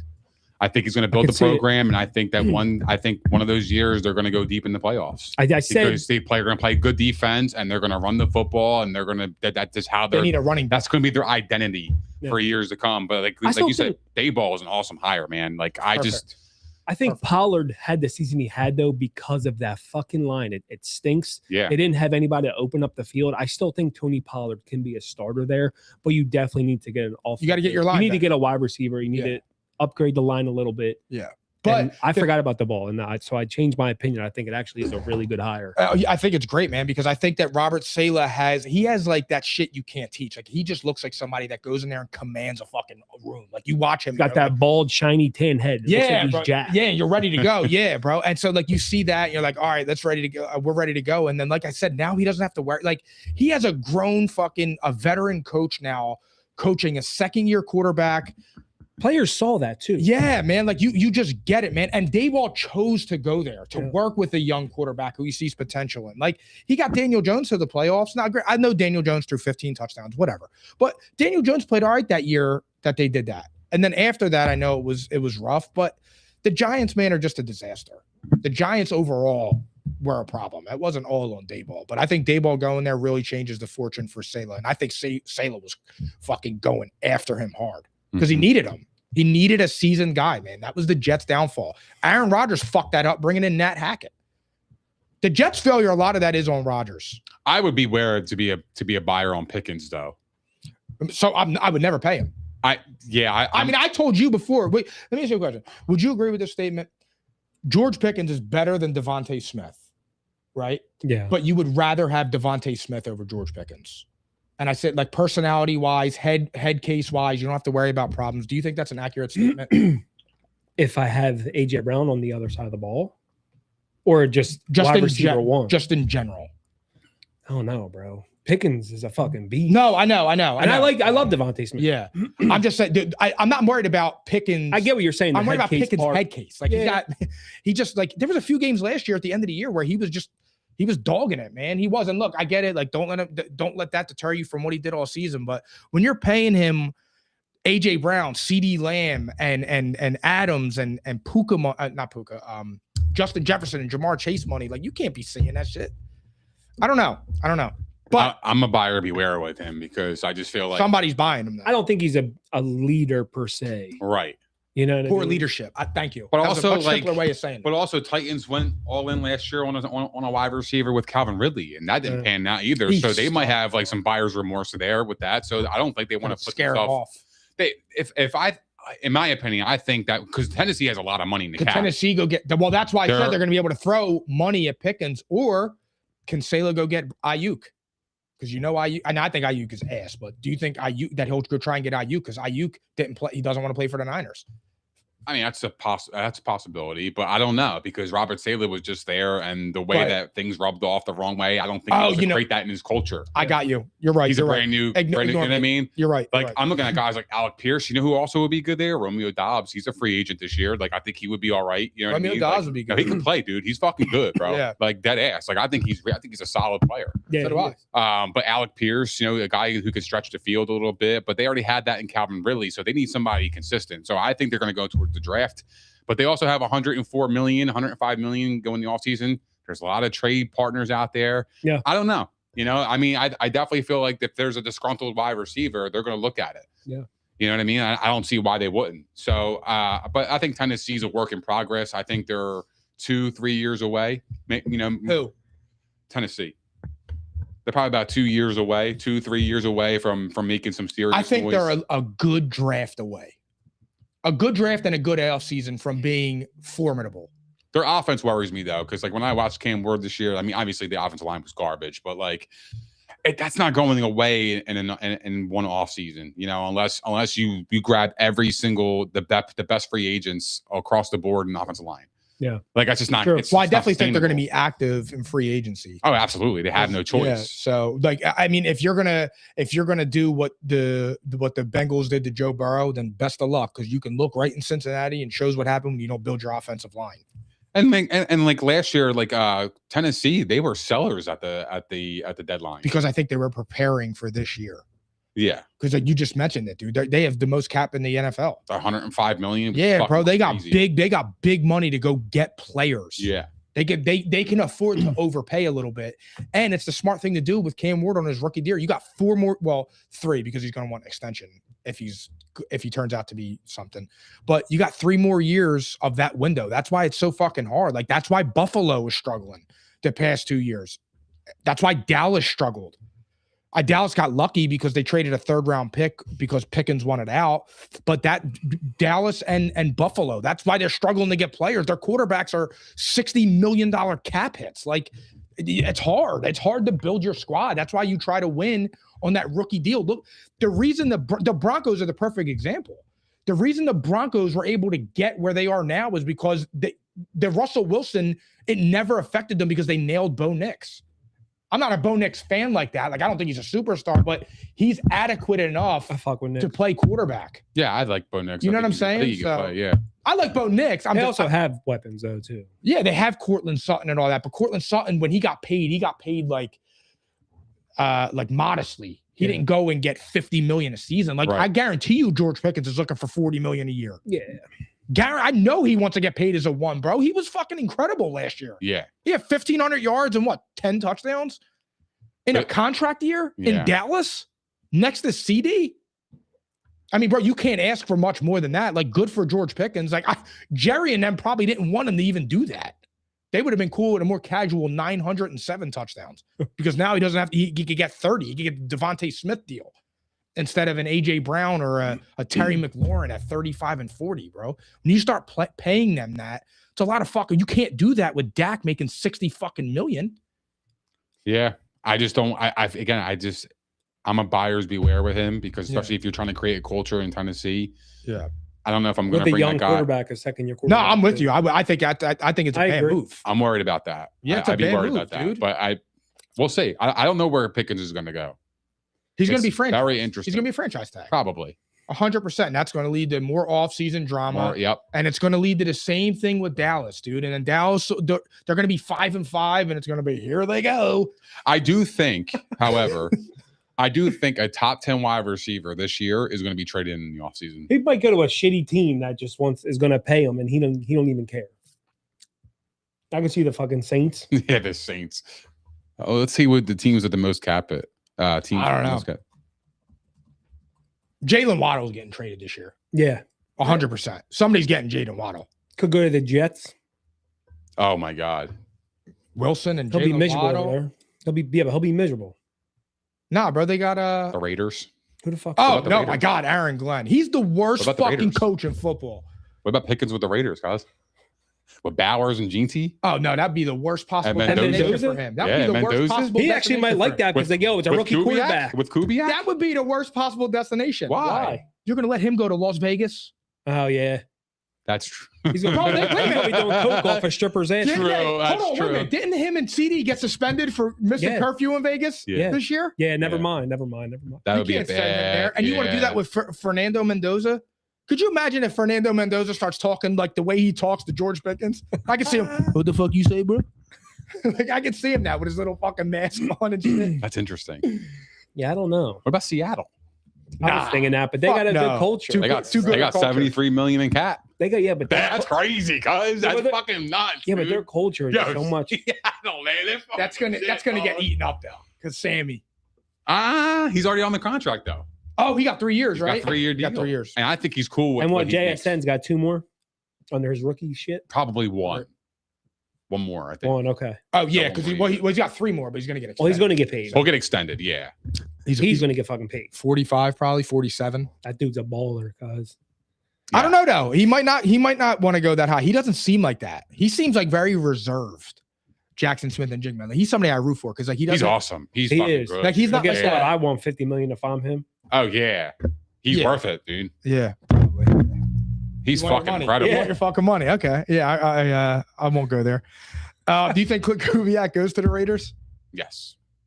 I think it's an attractive destination. I think that there's a reason they're the only team without a head coach. You're in Vegas. You have Gene T. You're gonna get the number 1 overall pick. You got Brock Bowers. Like you get to develop the quarterback.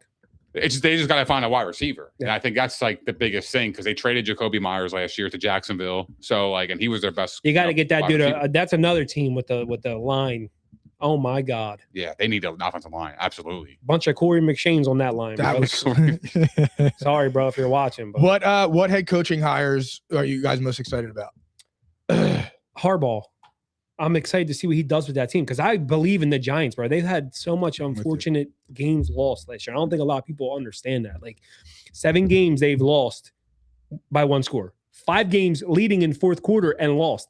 John Harbaugh is going to change that. And I cannot wait to see because they're going to give the Eagles nightmares, bro. And I can't wait to see it. I can't wait to talk shit, dude.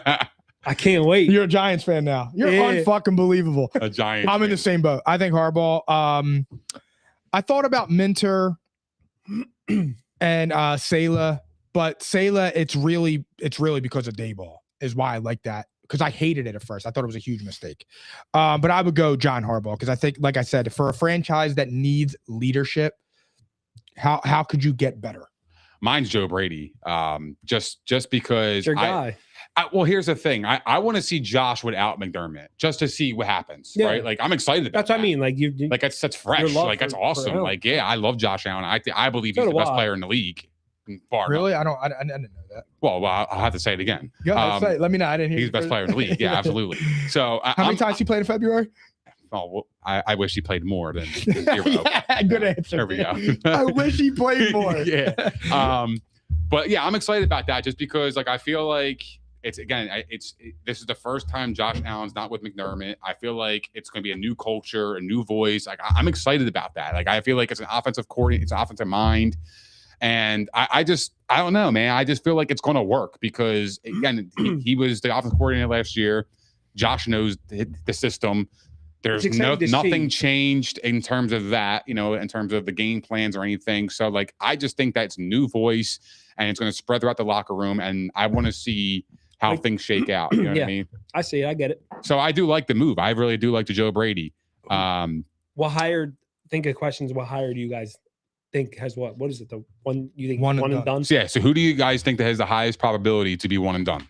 The Arizona Bowl. Arizona or Stefanski? Yeah, I disagree. The only reason I think Stefanski is because Atlanta is Deion Sanders town. That's true. And they don't there isn't a black person in America that doesn't think Shador was done wrong outside of Jason fucking Whitlock. So one meal Whitlock. So I think that Stefanski, I think he's on the hot seat from the rip, dude. And again, where the fuck has he developed a quarterback worth anything?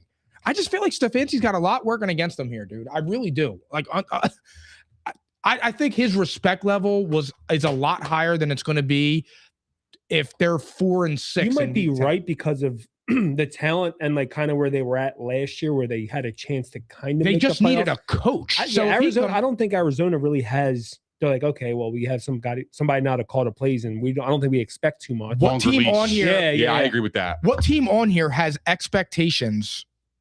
I mean, the Giants do, but Harbaugh is Harbaugh. Then you have LaFleur. You ain't expecting shit out of him. You're not Jesse Minter, I guess, but Minter is known in Baltimore, and you got Lamar Jackson, so you're comfortable there. Halfley, they know it's a rebuild. Monken, you know what you're walking into. McCarthy, Pittsburgh doesn't fire coaches. Salah, I mean, maybe, but I don't see that. Not with the ball there. To be honest with you, in my opinion, I think Jesse Minter is probably the highest probability just because of what you just said. Being like, if Baltimore misses the playoffs again, that's considered a massive failure in Lamar Jackson's prime. But they missed. Like, but this is Lamar's the Giants prime. Make the playoffs. That's what I'm saying. That's true. Like, yo, this is Lamar's prime too. Like, you can't miss the playoffs back-to-back seasons. I mean, bro, come on. I'm just He didn't saying. play the whole fucking year. But the expectations are so high in Baltimore that I feel like if they miss the playoffs, they ain't missing the play. If Lamar Jackson was healthy, they wouldn't have missed it this year. They damn near won the division, and he missed, what, 7-8 games? but it could happen again. You don't know. Well, if he misses games, yeah, but they're not going to fire Minter 1 year in. I don't know. It depends. I mean, look, if Lamar's healthy and they don't make the playoffs, That's not absolutely. That's not happening. I get it. I mean, I get what you're saying. You know what I mean? Like, I know I what feel you're like saying, the expectations are so high. They're Super Bowl a bust. They have Derrick Henry in his last years. Like, And again, I think it's going to determine if the Giants look good. Not even if the Giants make the playoffs. If they look a lot better and their record shows that, The Giants, as opposed to Baltimore's, it's like, yo, what the fuck do we do? well, here's the thing. Here's a tell. If Baltimore's defense takes a step back, or they're like more or That's less true. the same, I don't think that like that's a crazy take, because like my thing is, well, would that apply to Joe Brady? because he's well, it should. No, I'm being dead No, serious. it It's the should. same. It's the same yeah, thing. because they have quarterbacks in their prime. Like it absolutely, like it has to matter. Like when you have quarterbacks in your prime, like you have to take advantage of the opportunity. It's the same thing with Joe Burrow in Cincinnati. He's rotting in and Cincinnati they keep now. letting Zach Taylor come back, man. They fuck But that's what I'm saying. But I mean, like I just feel like Baltimore was the first one to actually pull the plug on their legendary on their regime Yeah. with Harbaugh. Who followed? Buffalo. Yeah. Why? Because it's the right And then thing to Tomlin do. It's the stepped right down. time. You know what Well, I mean? Buffalo even explained it too. They said, But you have two saw he- quarterbacks in their prime. Yeah. You have Josh Allen in his prime, and you have Lamar Jackson in I his prime. highly And doubt you can't. either of them healthy or missing fucking playoffs. We don't know, I don't see because the AFC is, you know, it is what it is. But I think it's going to be better next year. The Chiefs ain't going. They'll be back. The Chiefs will be back. I believe they should. Yeah. You know what I mean? So, I mean, if the Bengals, if they're going to be competitive, Rico Dowdle's going to be the running back over there, cuz. and the Chiefs. yeah, he was awesome. Last year. Love that. So I'll see honestly, you dude, like, See you there. so like, I mean, honest to God, I mean, like, you know, I don't know who else is going to. Texans. Yeah, you got to worry about Texans. them with CJ Stroud. Stroud will Stroud. Their defense is fucking awesome too. Though. Yo. Stroud will Stroud, bro. Don't Yo, worry. he is fuck. What happened to him, bro? I mean, love CJ Stroud. He There's cut his dreads off though, so he might be back. so it's like what 7 teams make the playoffs, right? Like you got New England, I think will be back. Texans, they have a chance to be back. Well, there's always a new team or two that gets in there. What Yeah, about the the Chargers? Chargers. There's the Bills. There's Denver. There's Yeah, we didn't talk about. Jaguars. Did you guys talk about that? Now that the dude, the offensive coordinator now for them, Who? Mike McDaniel. Oh, Mike. Oh, McDaniel. yeah. We didn't talk about We that. didn't talk about It's a that. great but hire. yeah, it's a great hire. I Mhm. like it too. I mean, Not but much to say, but yeah, it's a fucking great. yeah, it's great. I think We're gonna see the what Herbert can really do now, in my opinion. Yeah, I mean, look, honestly, dude, if he just throws for 4,000 yards and 30 touchdowns, everything is absolved. It doesn't matter what else happens. Bro. It's all about Yeah, I it's like all that. about I like math. that for them. I'm just about Sure. math. Mhm. I think it's going to be great. So who was your answer for the one and done? The one and done, Stefanski. Okay, and yours was Harbaugh. Not Harbaugh. No, the dude from Arizona. Mike No, LaFleur. Yeah. All right. Damn, it's going to take a while. What do you guys think about Bill Belichick and Robert Kraft not making it? It's Now, fucking bullshit. I'm going to say this real fast, bro. I'm so mad at this because I did not see Stephen A. Smith said this. My mom texted me about that. And I said, the first thing I responded, I could show you the text message. It was before I saw the segment on Stephen A. saying this. And I said, Tom Brady might be next. That's crazy. That's what I said. And then I go on Twitter and I saw Stephen A. saying it on First Take and I never saw it. And I was so mad because I'm like, damn, I was Why like, though? what? Why he might be next? That he won't get fuck first does ballot? that mean? Yeah. Yeah. Why? No shot. I mean, Belichick and Kraft didn't. Well, here's the But difference yeah. though. He won with Tampa. Not even that. That's the difference. No, I know that. People don't like Belichick, bro, and they don't like That's the fair. scandal that happened. Right. They don't Yeah. like his image right now with his girlfriend or ex-girlfriend. Yes. That's what 27 years old. Yeah. He's just not liked, which Yeah. is bullshit. He's arguably the fucking best coach He's in awesome. NFL history. Yeah, He got stumped for the wrong reasons, bro. yeah, I agree. It wasn't football related. That's for sure. Correct. And I think that's do that's think bullshit. but- But it's also like a TO argument because TO football related is a certified first ballot Hall of Famer, no doubt about it. Correct. We're talking about Terrell Owens, one of the best wide receivers. I think it's ever. more of a snub for T.O. than Belichick. I To disagree be with honest that. with you, I don't at all. Bro, dude. what? You were on I don't. you were on the Cush before here? No, I don't, dude. Like, I don't look. I think Why, I'm going to though? say this because I think it's a stain on the Pro Football Hall of Fame. I do because I think I Belichick- agree. I mean, I do I'm too, totally yeah. with you on that. But again, we've gotten into this before, bro. There are things about Belichick that make you look a little bit. Like what? His only success has been with Tom Brady. Okay. His only success. He was garbage before him. He was garbage after. Well, he was in Cleveland. He was in I Cleveland for understand 4 that, years, but went to then the playoffs with them and won a playoff game. He was garbage. He And you won- could have that. But he won a playoff game in Cleveland, and they haven't been And Cleveland was running. But remember, Brady, yes, but Brady was also a 6th-round pick. Yes. I understand. Yeah, that. that's what I'm saying. I understand. And he that, made the but call to bench Bledsoe in favor of Brady. I understand that, but he also made the call to make Matt Patricia the offensive coordinator. But I'm just saying, like, there are things to poke at with Belichick. Do you know why Kyle Van Noy is still playing football? Bro, I don't give a fuck about that shit, bro. Well, I do. But that's part of the argument. Like, Kyle Van Noy is still playing football at high level because Belichick coached him. So how come? Okay, how come? And That's none real, of, bro. How come none of the coaches Yeah, under who Bill was in Belichick the Super Bowl? He was considered a bust in Hold on, Detroit, who- and he went to New England and he Who's won in the Super Bowl. How come none of Bill Belichick's coaches succeed without him?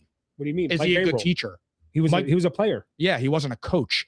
I'm saying why none of Bill Belichick's coaching tree succeed without him. Sean McVay's do, Andy Reid's do. But why does that matter? Because because Bro, it's part of leadership. Bro, He has 6 Super Bowls. He's won 8 of them. Like 2 as defensive coordinator for the three Giants. and 3 or 4 of them, bro, are legitimately under a cheating scandal.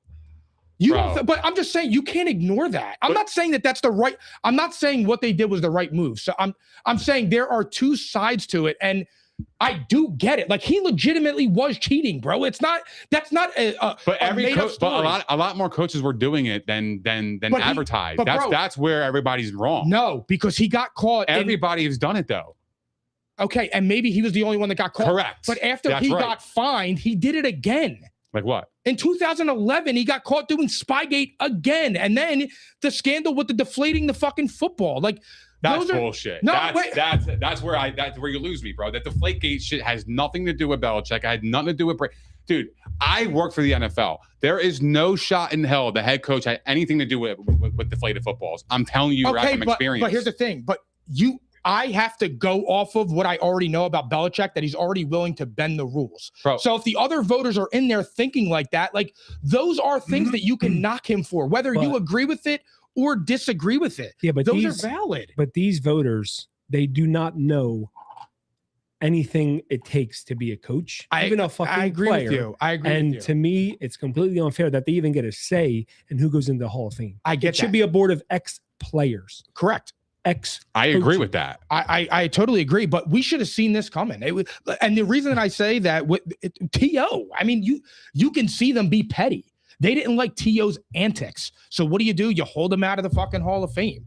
I mean, Bill Belichick, like, that was wrong. This was a way for people to dislike Bill Belichick to get It's the back at same him. thing with P. Rose and Barry Bonds. Yes. But that's bullshit. No, bullshit. I know. It And is. I'm I saying, know. I'm not Because saying Barry that's Bonds wrong. was still the best baseball player in the league before steroids. He still Correct. hit 30+ home runs. He still hit over 300. He still had Yes. over 100 RBIs and 30 stolen bases. Bro, these dudes don't know what the fuck they're talking about. No, I completely agree And that's with you what guys. I don't like. Yeah, no, I completely agree. Bill with you guys. Belichick got absolutely hosed here. He dude. did get- And there is no He did question get about hosed. it. Pete but Rose had an I can addiction. understand why. I can like, my thing is Belichick and Kraft didn't make it. Now, I would be completely fucking shocked. And Brady rebuilt his image when he went to Tampa Bay, and now that he's doing media and he gets on podcasts, you could see a little bit more of Brady too. You could see a little bit more inside to like him. Like, nobody That's what I'm liked saying. Brady I don't during think that's going to happen to Brady. correct. But But if I'm that saying, did, I probably won't watch the NFL. hell no. nobody liked Tom Brady when he was in New England except Tom Brady guys. I You hated grew, him, hated I him. grew to like him. I That's only what hate I'm him saying. because of Peyton Manning. Sure. and the shit Correct. he used to get. But I'm saying it would not shock me now if he doesn't. It wouldn't shock me, dude. It would shock the fuck out of me. I'd fall out of my chair if he didn't make the fucking Hall of Fame first ballot. There's no other explanation. Well, you saw the 2 out of the 3 main people And in they're the wrong. Deflategate. And they're wrong. Yeah, though. but that doesn't matter, Nick. You're arguing a different thing here. I'm saying that Bill Belichick, Robert Kraft, and Tom Brady were the 3 responsible guys for Spygate. 2 of them now didn't get in on the first ballot. It would shock you if they tried to do the same thing to Brady. It wouldn't for me. That'd be a shame. It would be sad, yes, but do you understand? That would be retarded. Like. But do you understand what I'm trying to say? Fucking retarded. Do you understand what I'm saying, though? It would absolutely make me look. I probably would never watch the NFL again. I'm going to ask a fourth I'm time. being dead ass serious. I'm going to ask a fourth time now. Do you guys understand what I'm trying to say? Like, do you understand where I'm coming from? I don't, because it's like, bro, if you're mean, looking at the whole sustained success, like, okay, you want to bring up the Spygate, but other teams were doing it, they just didn't get caught, and that's fine. And I understand your argument; it is what it is. But if we don't know this, were other teams doing what they were doing? Filming the fucking on the field. That's a thing. Yeah, I mean, that was a real but there thing, were specific rules around it that they knowingly broke. Maybe, and that's probably the reason why they got caught. That's why they got fined. They lost Fair. draft capital. Fair. They got caught, though. But here's the thing, too. Right. They didn't vacate any of their wins during that. They didn't vacate their Super Bowl rings. So this could be their true punishment for him, because they got a slap on their wrist before. This is an impactful punishment. But why aren't we holding the writers and the voters accountable? That's bullshit. Well, no, I think they are. Nobody really agrees with it. I don't. I'm think just this making isn't going to sense of affect it. players really caring now if they go to the Hall of Fame? I think that was before that with Owens. That was the start of this shit. We're bro. talking about 6 rings, bro. Bro, we're talking That's about fair. Bro, I guess it's about- a different level. Listen, a different level. dude. So I'm kind of. I agree the TO thing. Yeah. First ballot, no questions. But I we're agree talking with 6 rings, and players are gonna be like, holy. Players respect rings. him. 8 rings. Let's come back. Let's come back to 8 rings, yeah. Bro, let's come back to earth. We're talking about Bill Belichick, dog. Yes. He is a certified first ballot Hall of Famer, no matter how you slice the pie. Go watch the Rams Super Bowl against the Patriots defense, and you tell me who won that game. It wasn't Brady, Bro. and I'm a Brady guy. But I'm a Brady Can guy. I play devil advocate here? Go ahead. They won all of those Super Bowls by 3 points. So what they won? So what? But what They was were always why they spying, won? but they were spying on them. So they're winning No. marginally No. because they're because they not had the first an edge. Super Bowl. Go back against McVay's Rams.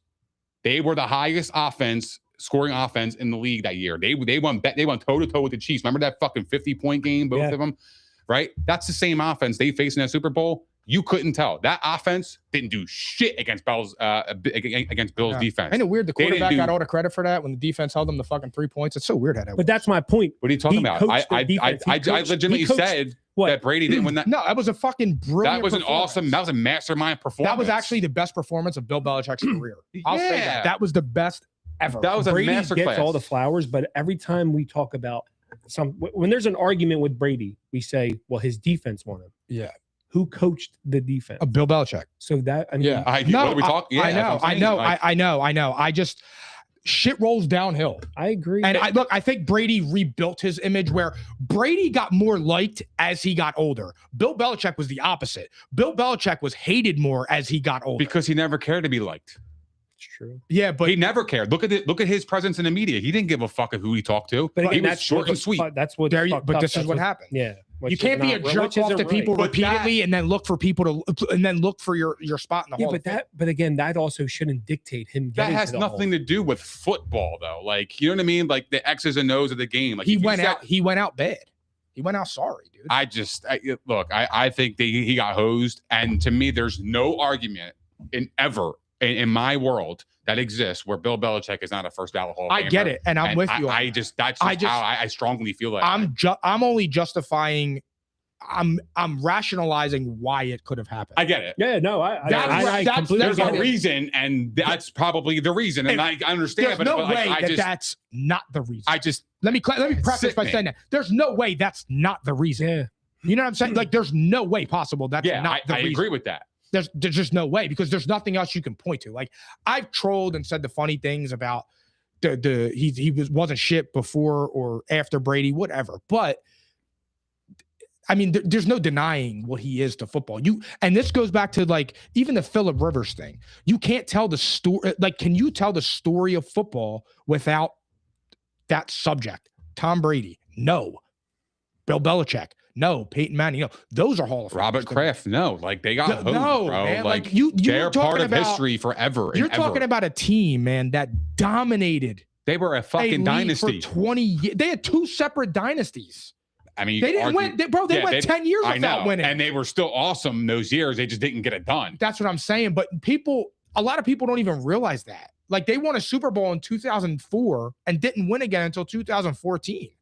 And then 2014 to 2020. They lost 2 Super Bowls in between to the Giants. They did, but they dominated, man. They dominated. There's no world that exists. There's no world. I'm totally with you on he got that. hosed. For real. He did. It's fucked up. And I don't think Brady's next, though. Probably not, because like I said, Brady got liked more as he got older, and Brady has a lot of respect now. If Tom Brady isn't a first ballot Hall of Famer, I don't know. Then nobody is. I don't really know what to say. Nobody. Tom Brady said it about nobody. It doesn't exist. I agree. Like it doesn't exist, bro. Like that there would be no first ballot Hall of Famers ever. There's just it doesn't exist. I agree. Like how do you? I said my piece on it. Yeah, I don't know. I think it's ridiculous. I think I'm sick for him, dude. Honestly, because he worked his ass off. He for worked that his honor. fucking he is absolutely deserving of an honor of that. And like I don't. And like I said, bro, though like Ryan Clark said it. Like it all started. Everybody look at T.O. Look what they did to T.O. All because he was a fucking. He talked shit and did crazy dances when he scored touchdowns. Or he was a locker room problem. What the fuck's that got to do with him being a football player? He wasn't Antonio Brown. Like Antonio Brown's a first ballot Hall of Famer. He has no shot at making the Hall of Fame. I would say off the field stuff does matter though. It does like too. I definitely believe that. But what did T.O. really do that was like a negative influence? Like, yeah, he brought his team obliterator. His team, dude, his time in Philadelphia was awful, dude. But nobody ever called him a bad teammate except Donovan McNabb. Nobody on those Eagles teams came in. And Donovan McNabb got T.O. in the first year he got him, went to the fucking Super Bowl with him. Donovan McNabb didn't like that T.O. got paid before Donovan. Yeah. That's what he didn't fucking like, because Donovan was, and I love, you guys know, I love Donovan. But Donovan, he was not his fault. That's exactly what it was. It was not Donovan's fault. Shut the fuck up, man. Hey, yo. I still remember that to this day, bro. Yeah, we were crying laughing, bro. He freaked out, dude. That was so funny. Brandon Hernandez, dude. They kept saying it's not his fault. Yeah, it's not his fault. They scored like 3 points that game. It was fucking awful. One of the awful. What, because he was a Donovan guy? He was a Donovan guy. I wasn't a Donovan guy, and he was just throwing people's feet. And I was like, oh, it's not his fault. And he was like, shut the fuck up, Nick. And he just got so mad. He did, bro. Remember when Freddie Mitchell said that? I was cracking up, bro. Freddie Mitchell said it, bro. He said if my feet had gloves on them, I would have had 1,000 yards or something like that. Freddie Mitchell fucking hated him. Yeah, man. A lot of people hated McNabb. I hate him. That's why I'm not an Eagles fan. He would throw interceptions, smile. Like, we're different now. We got Uno. Like that's the thing. That was the thing with McNabb. Like he would throw picks and was like, my bad. Like he would. Like yes, like it's like walking off. That's why my dad. What kind of shit? I hated that. That's why my dad hated him. Is that why you hated McNabb? Yeah. Truthfully, like, what the fuck's so funny about throwing an interception? No, I know. I'm with you. You know what I mean? Like I like McNabb because I always felt like he always outperformed what he had. I did, and in the first couple of years, I loved McNabb. I was a huge fan, and then he just lost me, dude. He lost me. I couldn't do it no more, dude, with him. And I don't know if it was his fault because the talent around him was garbage. Obviously, he just had he had a star defense under Jim Johnson, and that offense was garbage. Yeah, I agree with that. That offense was so fucking bad, man. He just, I don't know. He just didn't do it for me. But he wasn't your cup of tea. Yeah, he wasn't your cup of tea. All right, let's talk about the Super Bowl. Seahawks -4.5 at the Patriots. Over and under is 45.5. Rematch from Super Bowl 49. Malcolm Butler with the game-winning INT. Should have gave Beast Mode the ball. Damn, they bailed out Brady and Belichick. That's crazy. That's probably why he didn't make the Hall of Fame. What? Because he got bailed out again. Who bailed him out? Malcolm. Oh. You know what's funny about that? Who called Malcolm to go into the game? And then who? No. Answer the question. Who called the defensive coordinator? No. Who called Malcolm Butler to go into? No, he didn't. Who was that? Who was it? I don't know. Who was it? BB. No, it wasn't Bill Belichick. I guess it was. Coach. Go back and watch the film in that Super Bowl. It's exactly Malcolm. Go. Oh, so that was on Bill Belichick. Yeah, because one of the corners. So do you blame Bill Belichick for losing that Eagles Super Bowl? Yes. Okay. I do. All right. At least you're fair. I do because Malcolm Butler should have been playing on that, in that game. Absolutely should have been playing in that game. I think would have made a difference. That's the shit though that makes me hate Bill Belichick. But that's like jerked off. But like you're allowed to lose. You're allowed to lose games, bro. Like, but at least you made the Super Bowl. You know what I mean? Like if you're gonna lose at a Super Bowl. You know what I mean? Like, unless you're Michael Jordan, it's not like a first round exit. Like Belichick was never a first round exit, really, ever. I don't think he ever was. I'm trying to think. I don't. There's one year when They lost to the Jets in the divisional round. They had Sanchez. They had a bye week and they lost to the Jets. Mark Sanchez beat Tom Brady and Peyton Manning in the same playoff run. Oh, is that why he didn't make the Hall of Fame? Who? Bill Belichick, because he lost to Mark Sanchez that year? Maybe. See, that's ridiculous. Maybe. It's stupid shit. Fuck that guy too, by the way. Who? Mark Sanchez. Yeah. Shit, bro. That was I know, a crazy that's wild. story, bro. Roman has a picture with him, which is even more wild. Yeah, didn't he text him and call him and shit? They both drink that whiskey and do weird shit. Yeah. Mike goes for walks in the woods and he beats up truck drivers. He's not listening, so we could talk.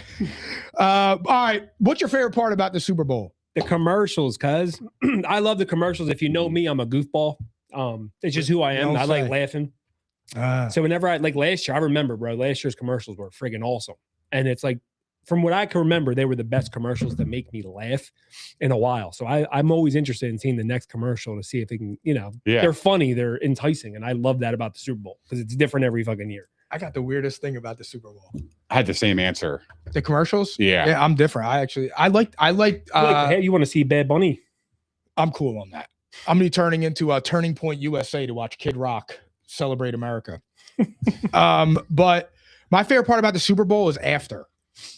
I like when the team wins and the confetti's coming down. That's cool. Giving their speeches. The pressers and shit. I couldn't think of the word. Cool. Sorry.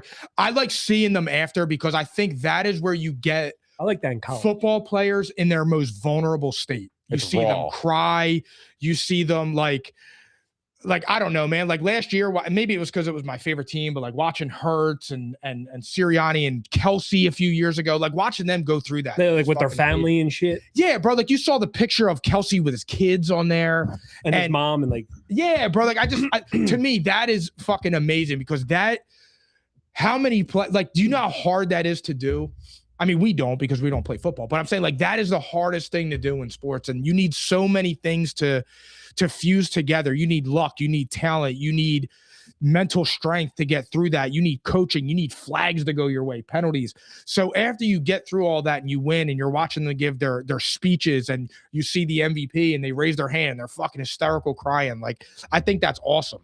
I think that is my favorite part of the Super Bowl outside of like the game. And then it goes back to the argument. 8 Super Bowls, bro. Yeah. Think about that. Yeah. Everything you just named. Do you think you would have 8 without Spygate?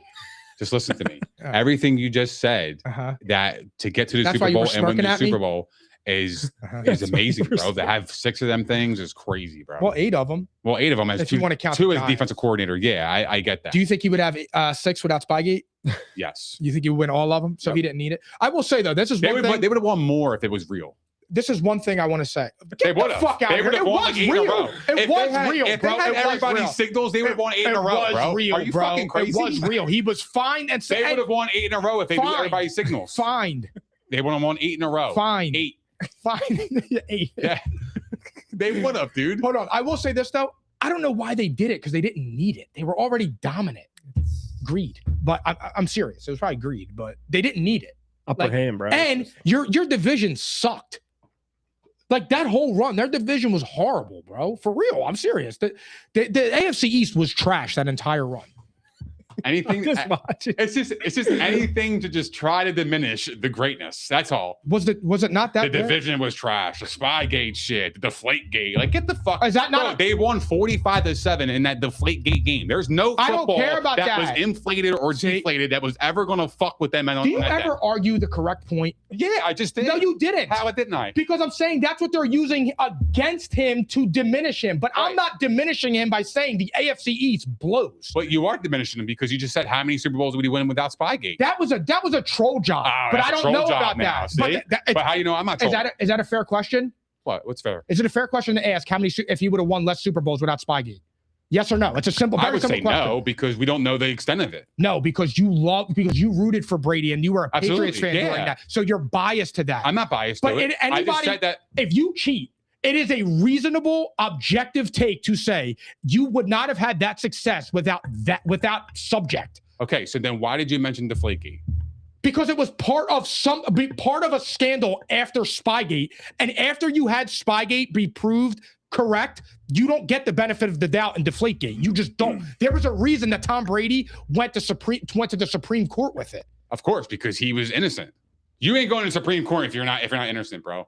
He destroyed his cell phone, Nick. Okay, so what? He doesn't want anybody to look at. He's a high-profile athlete. Get the fuck out of here, bro. man! If somebody came He's and a high-profile athlete. You don't want anybody knowing your business. Why would you want that? If you were accused of murder and somebody subpoenaed your phone and you threw it out and you threw it in a lake, would you say that's more likely to be guilty or not? So guilty? you think that he texted the ball boy and said, "Hey, can you deflate my football because we need to beat the Colts"? Well, he could have proved that he didn't. He could have proved that he didn't. I will never know because he whitewashed his phone. Again, though, those are two separate arguments. But I just disagree with it. I don't. But you're not disagreeing with the correct point. What's the point? The point is that you already were confirmed to be cheating. So when Deflategate happens, you are already a known cheater. So fucking cheater he is. So I believe.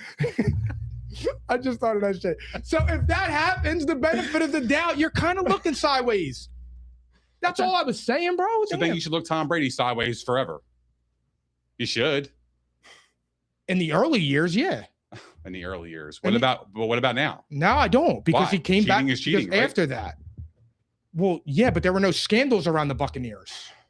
There were no scandals around that. Those scandals happened. But again, I said that the AFC East was horrible during Tom Brady and Bill Belichick's dominance. Go look at their fucking record. Yeah. When you look at Tom Brady and he's 52-2 against the AFC East at home, I'm sorry, bro. He wasn't like that. The AFC East was that bad. You don't lose. He was like that. That's why he won 7 Super Bowls and went to 10 Super Bowls. He won 70% of the Super Bowls he went to, bro. What do you mean? So the AFC East was good during his tenure. I didn't say it was good. So was it bad? It was. So there were some years Miami was decent. There were some years. They were really decent with Mike Music at quarterback or whatever his name was. They had what's his name? They haven't had a quarterback since Dan Marino. Had Chad Pennington.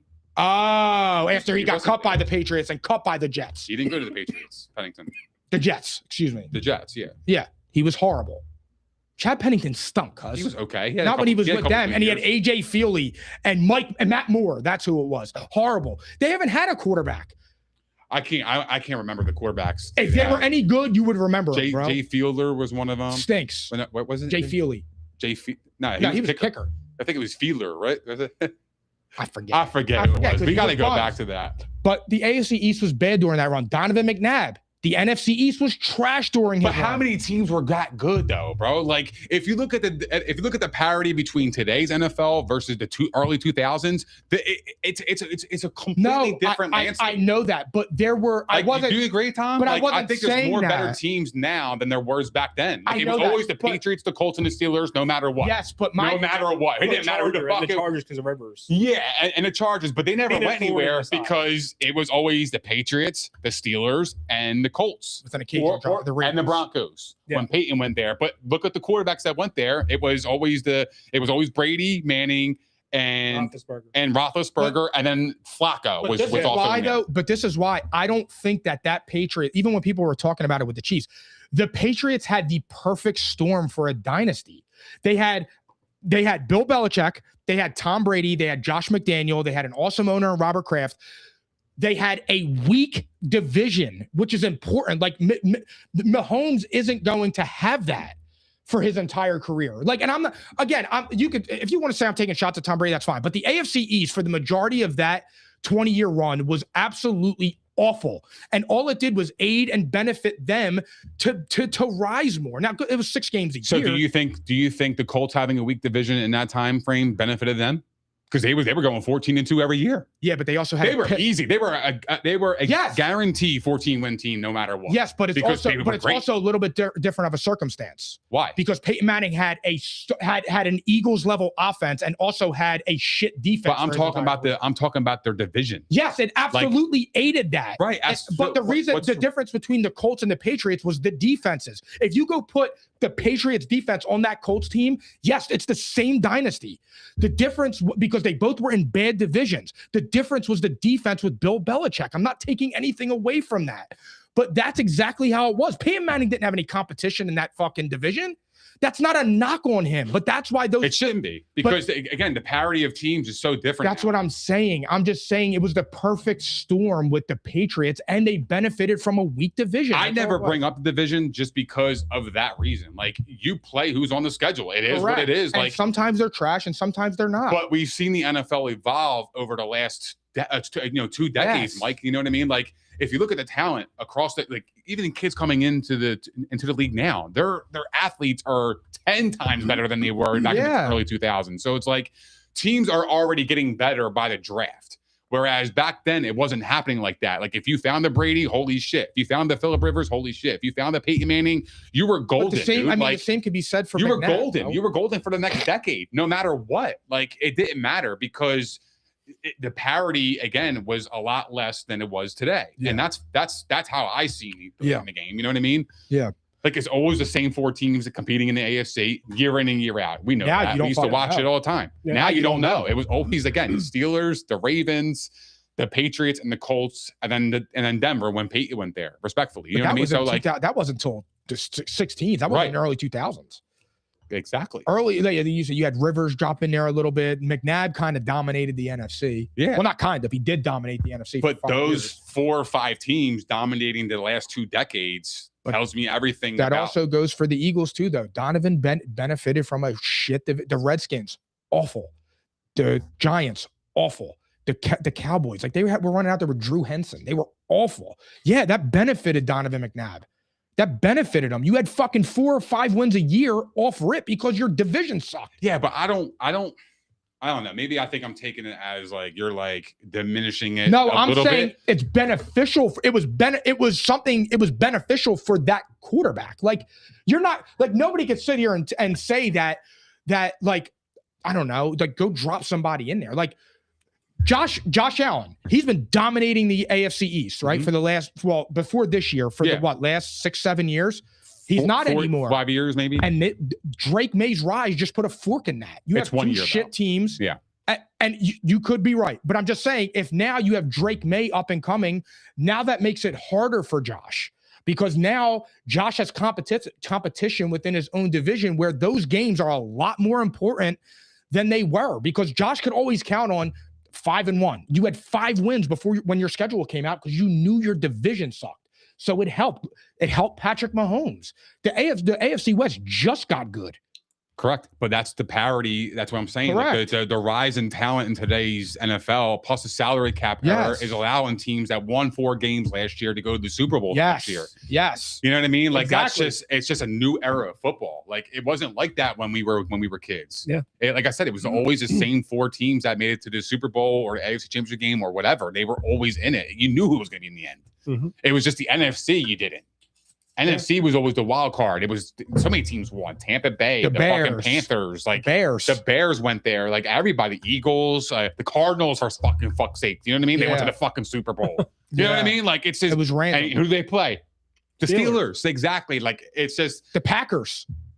Yeah, but what did those teams have in common? They had Hall of Fame quarterback, no matter what. Big Ben, not really. Peyton Manning, and really. Tom Brady. Oh, I'm Those sorry. I thought you were talking about like McNabb and shit. I'm sorry. I was talking about the AFC because I think he's a borderline. But I was talking about AFC wise, like when we like the last. I got you. Yeah. I'm sorry. I fucked up the timeline. I thought you were talking about the early 2000s because I'm like, I don't think McNabb's a slam dunk Hall of Famer. So that's why I was confused on what you were saying. Yeah, no, I just think that the AFC was, you knew who was going to be in the end. It was the NFC that was always the wild card. What's your favorite Super Bowl memory? I mean, when Peyton won. His first one or the second? First one. First one, hands down. Even if it was against the Bears. Were you scared? Yo, I got to ask you this. I don't know if I've ever asked you this. Were you scared when Devin Hester ran the first kickoff back? Shit. No, I wasn't scared at all. It's Peyton Manning, bro. I was never really worried. Even when he was down, I called Nick. He was down 21-3, and I said, You called my grandma's house. Yeah, I'm not worried. You called my grandma's house. Yeah, I know. We didn't have cellular phones yet. Nah, dude. That's crazy, Tom. I just break this shit. Probably. It doesn't matter, bro. You're you. Oh, it came off the thing. Baloney ears. Wow, dude. So yeah, that was crazy. So Peyton's first for you? Yeah, I mean, you guys know I was the biggest Peyton fan. So once he got his first, it was like a weight off my shoulder. I just couldn't be happier. You know what I mean? That shit, yeah. I want to say like the Foles Super Bowl, but I think the last year was probably my favorite. I got to watch they fucking beat them. My favorite team and one of my favorite players, Jalen, absolutely beat the shit out of the Chiefs. Like, I got to watch my favorite team like put a beat down on the 2-time back-to-back defending champions. Like, it was 34-0. I mean, I just like I feel so lucky to watch that, and I don't give a fuck who was even the quarterback. Like, you know what I'm saying? Like, I love that it was Jalen because I like Jalen Hurts, but it wouldn't if that was Nick Foles. Nick Foles, that run was more exciting because nobody expected that. So, and it was our first Super Bowl, and it was like, wow, this is amazing. And that team, like the call at halftime, like that was crazy. But last year, just to watch him like beat the shit out of that team was the best memory for me. Yeah, mine was the 28-3. I mean, that of course, was bro. What the most unbelievable comeback I've ever seen. I went home. Man. Like I love Broadbent. It was like 2 minutes left in the third. That was the last time I took Atlanta. That was the last time I saw Mike. I was happy for you, but I was I was also so mad because I had money on Atlanta. Yeah, and I was like, he was like, damn, you really bet against my team. You bro. wore the Matt Ryan. He wore the Matt Ryan jersey. He was always against one. the Patriots. I respect it. It was a rivalry. That's great. But yo, that was the best memory for me because I remember at halftime, Brady threw the pick 6 before the half. Yep. I was like, man, this is absolutely his worst game, and this is going to really stain his legacy if he gets blown the fuck out. That was bad, man. That was bad. And just that comeback, bro, was unfucking believable. I don't even to this day, I still don't know how they did it. They make flags about it, cuz you're on the beach and you see 28-3. It's crazy. That was one. It was the people I was with too that made it even better. Like we were at Papa Broad's house. We were at Wood Lane. That was so much fun. Those were core memories, dude. Like that was our childhood. You know what I mean? Like hanging out with Mike. And, Shame. And shit like that. Yeah, I know, man. It's been real, bro. You know, for real. Man. So we had a really good run, brother. We really did, man. It was good. Y'all had a good run. Yeah, we had a good run. You know what I mean? And you know, all good things come to an end sometimes. So it happened. Yeah, bro. Yeah. It ended in Pennsauken. Crazy.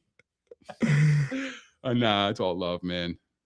But that's my favorite, dude. That was fucking Mama Broads and Papa Broads. Always like the food, the spread, the food, man. The bands. Like, oh god, that's always fun about the Super Bowl too. All the food, like you always have different food out. That's a good thing too. Yeah, the food. Yeah, I love being a fat fuck. Oh yeah, I'm like skinny. Dick food.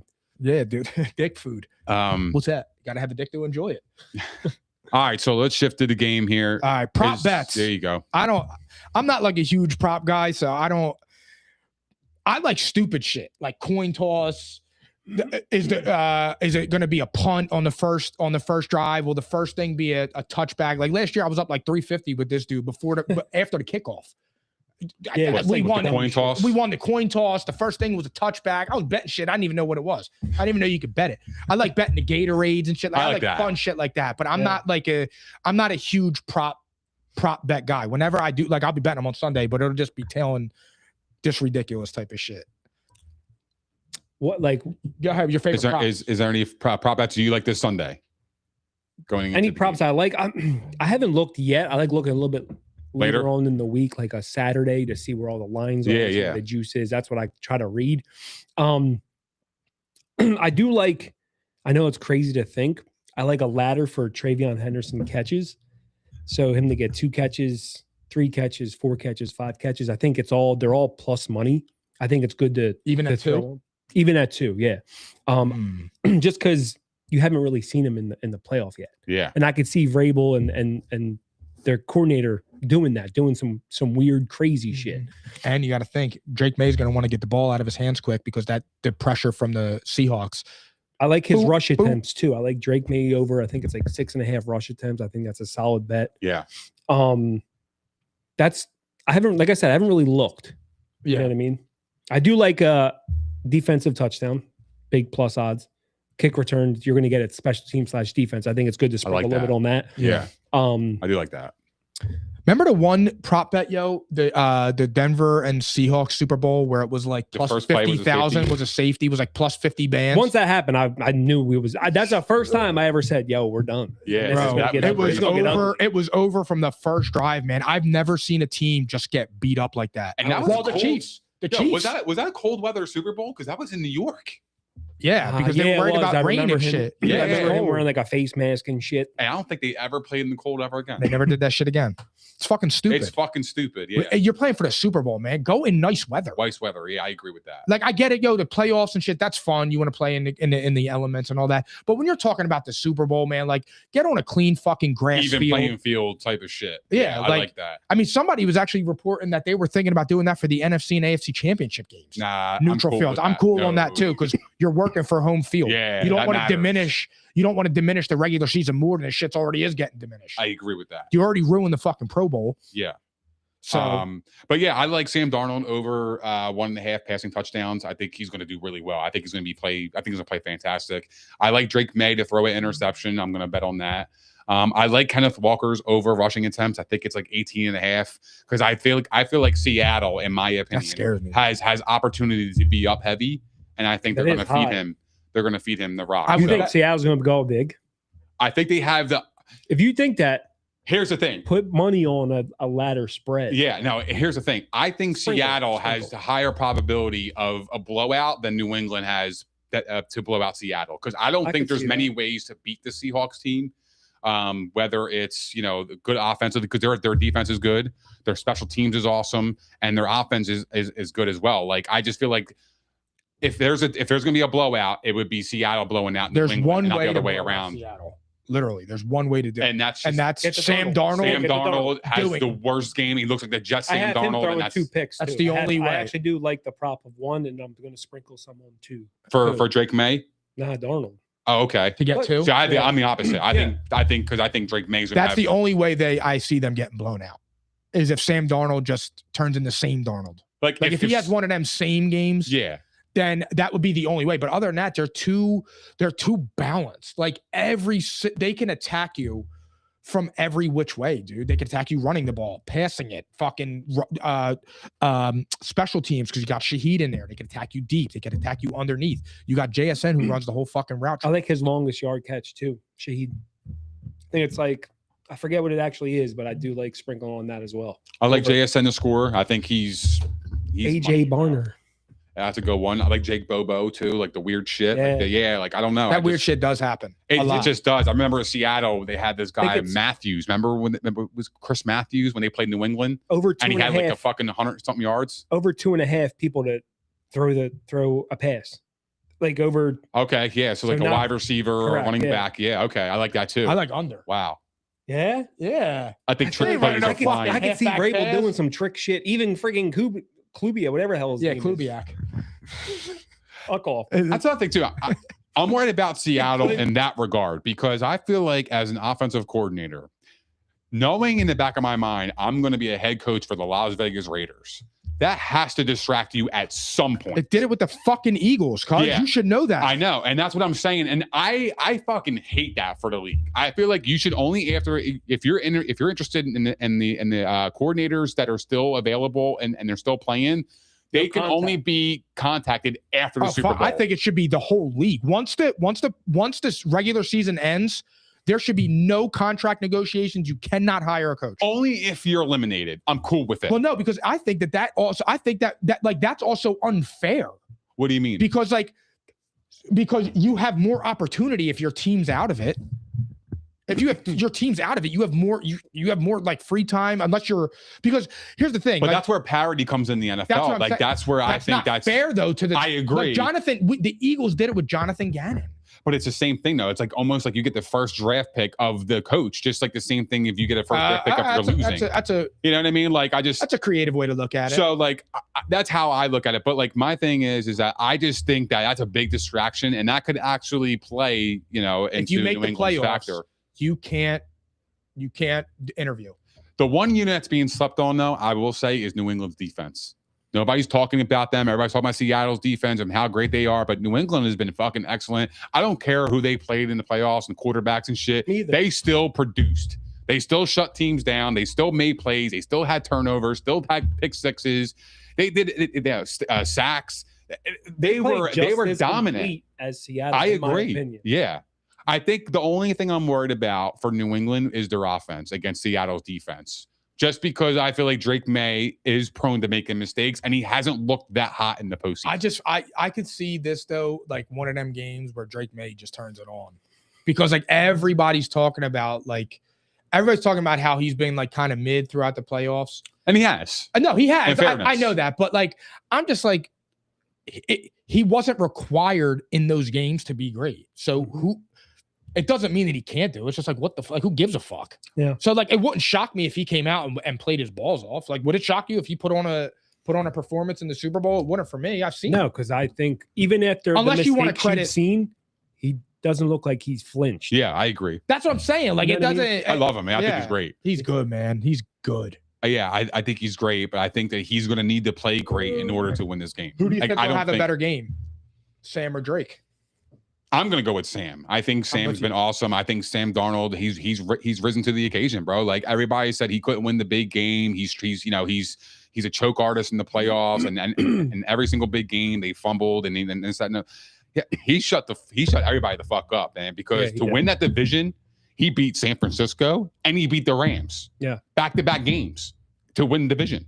So like I'm looking at that as okay, and he did that. And then divisional round as a number 1 seed, a lot of pressure on him. They fucking blew out the fucking Niners. the Niners, who they just played a couple weeks ago, blew them the fuck out 41-6, and then they come back and they play the they play the LA Rams, who are honestly they were probably the favorite to win the Super Bowl, right? And they beat them. And that's a big game. Like he's won 4 big games this year alone. And I just think that the narrative has changed. And I don't think the big stage is going to fuck with him. I think Sam Darnold's going to have a better game. I'm totally with you. I think that Sam Darnold's going to have a better game. And I just feel like Sam Darnold he's learned through those failures. So like it's you can see the progressions that he's made to change that narrative on a choke artist. I mean, they did it to Still Peyton. has to win this, bro. Yep. Agreed. Yeah, I totally Because agree here's the with thing, that. they did it early to Peyton. It's going to be They in the did back it of his early head, to too. Peyton in his career too.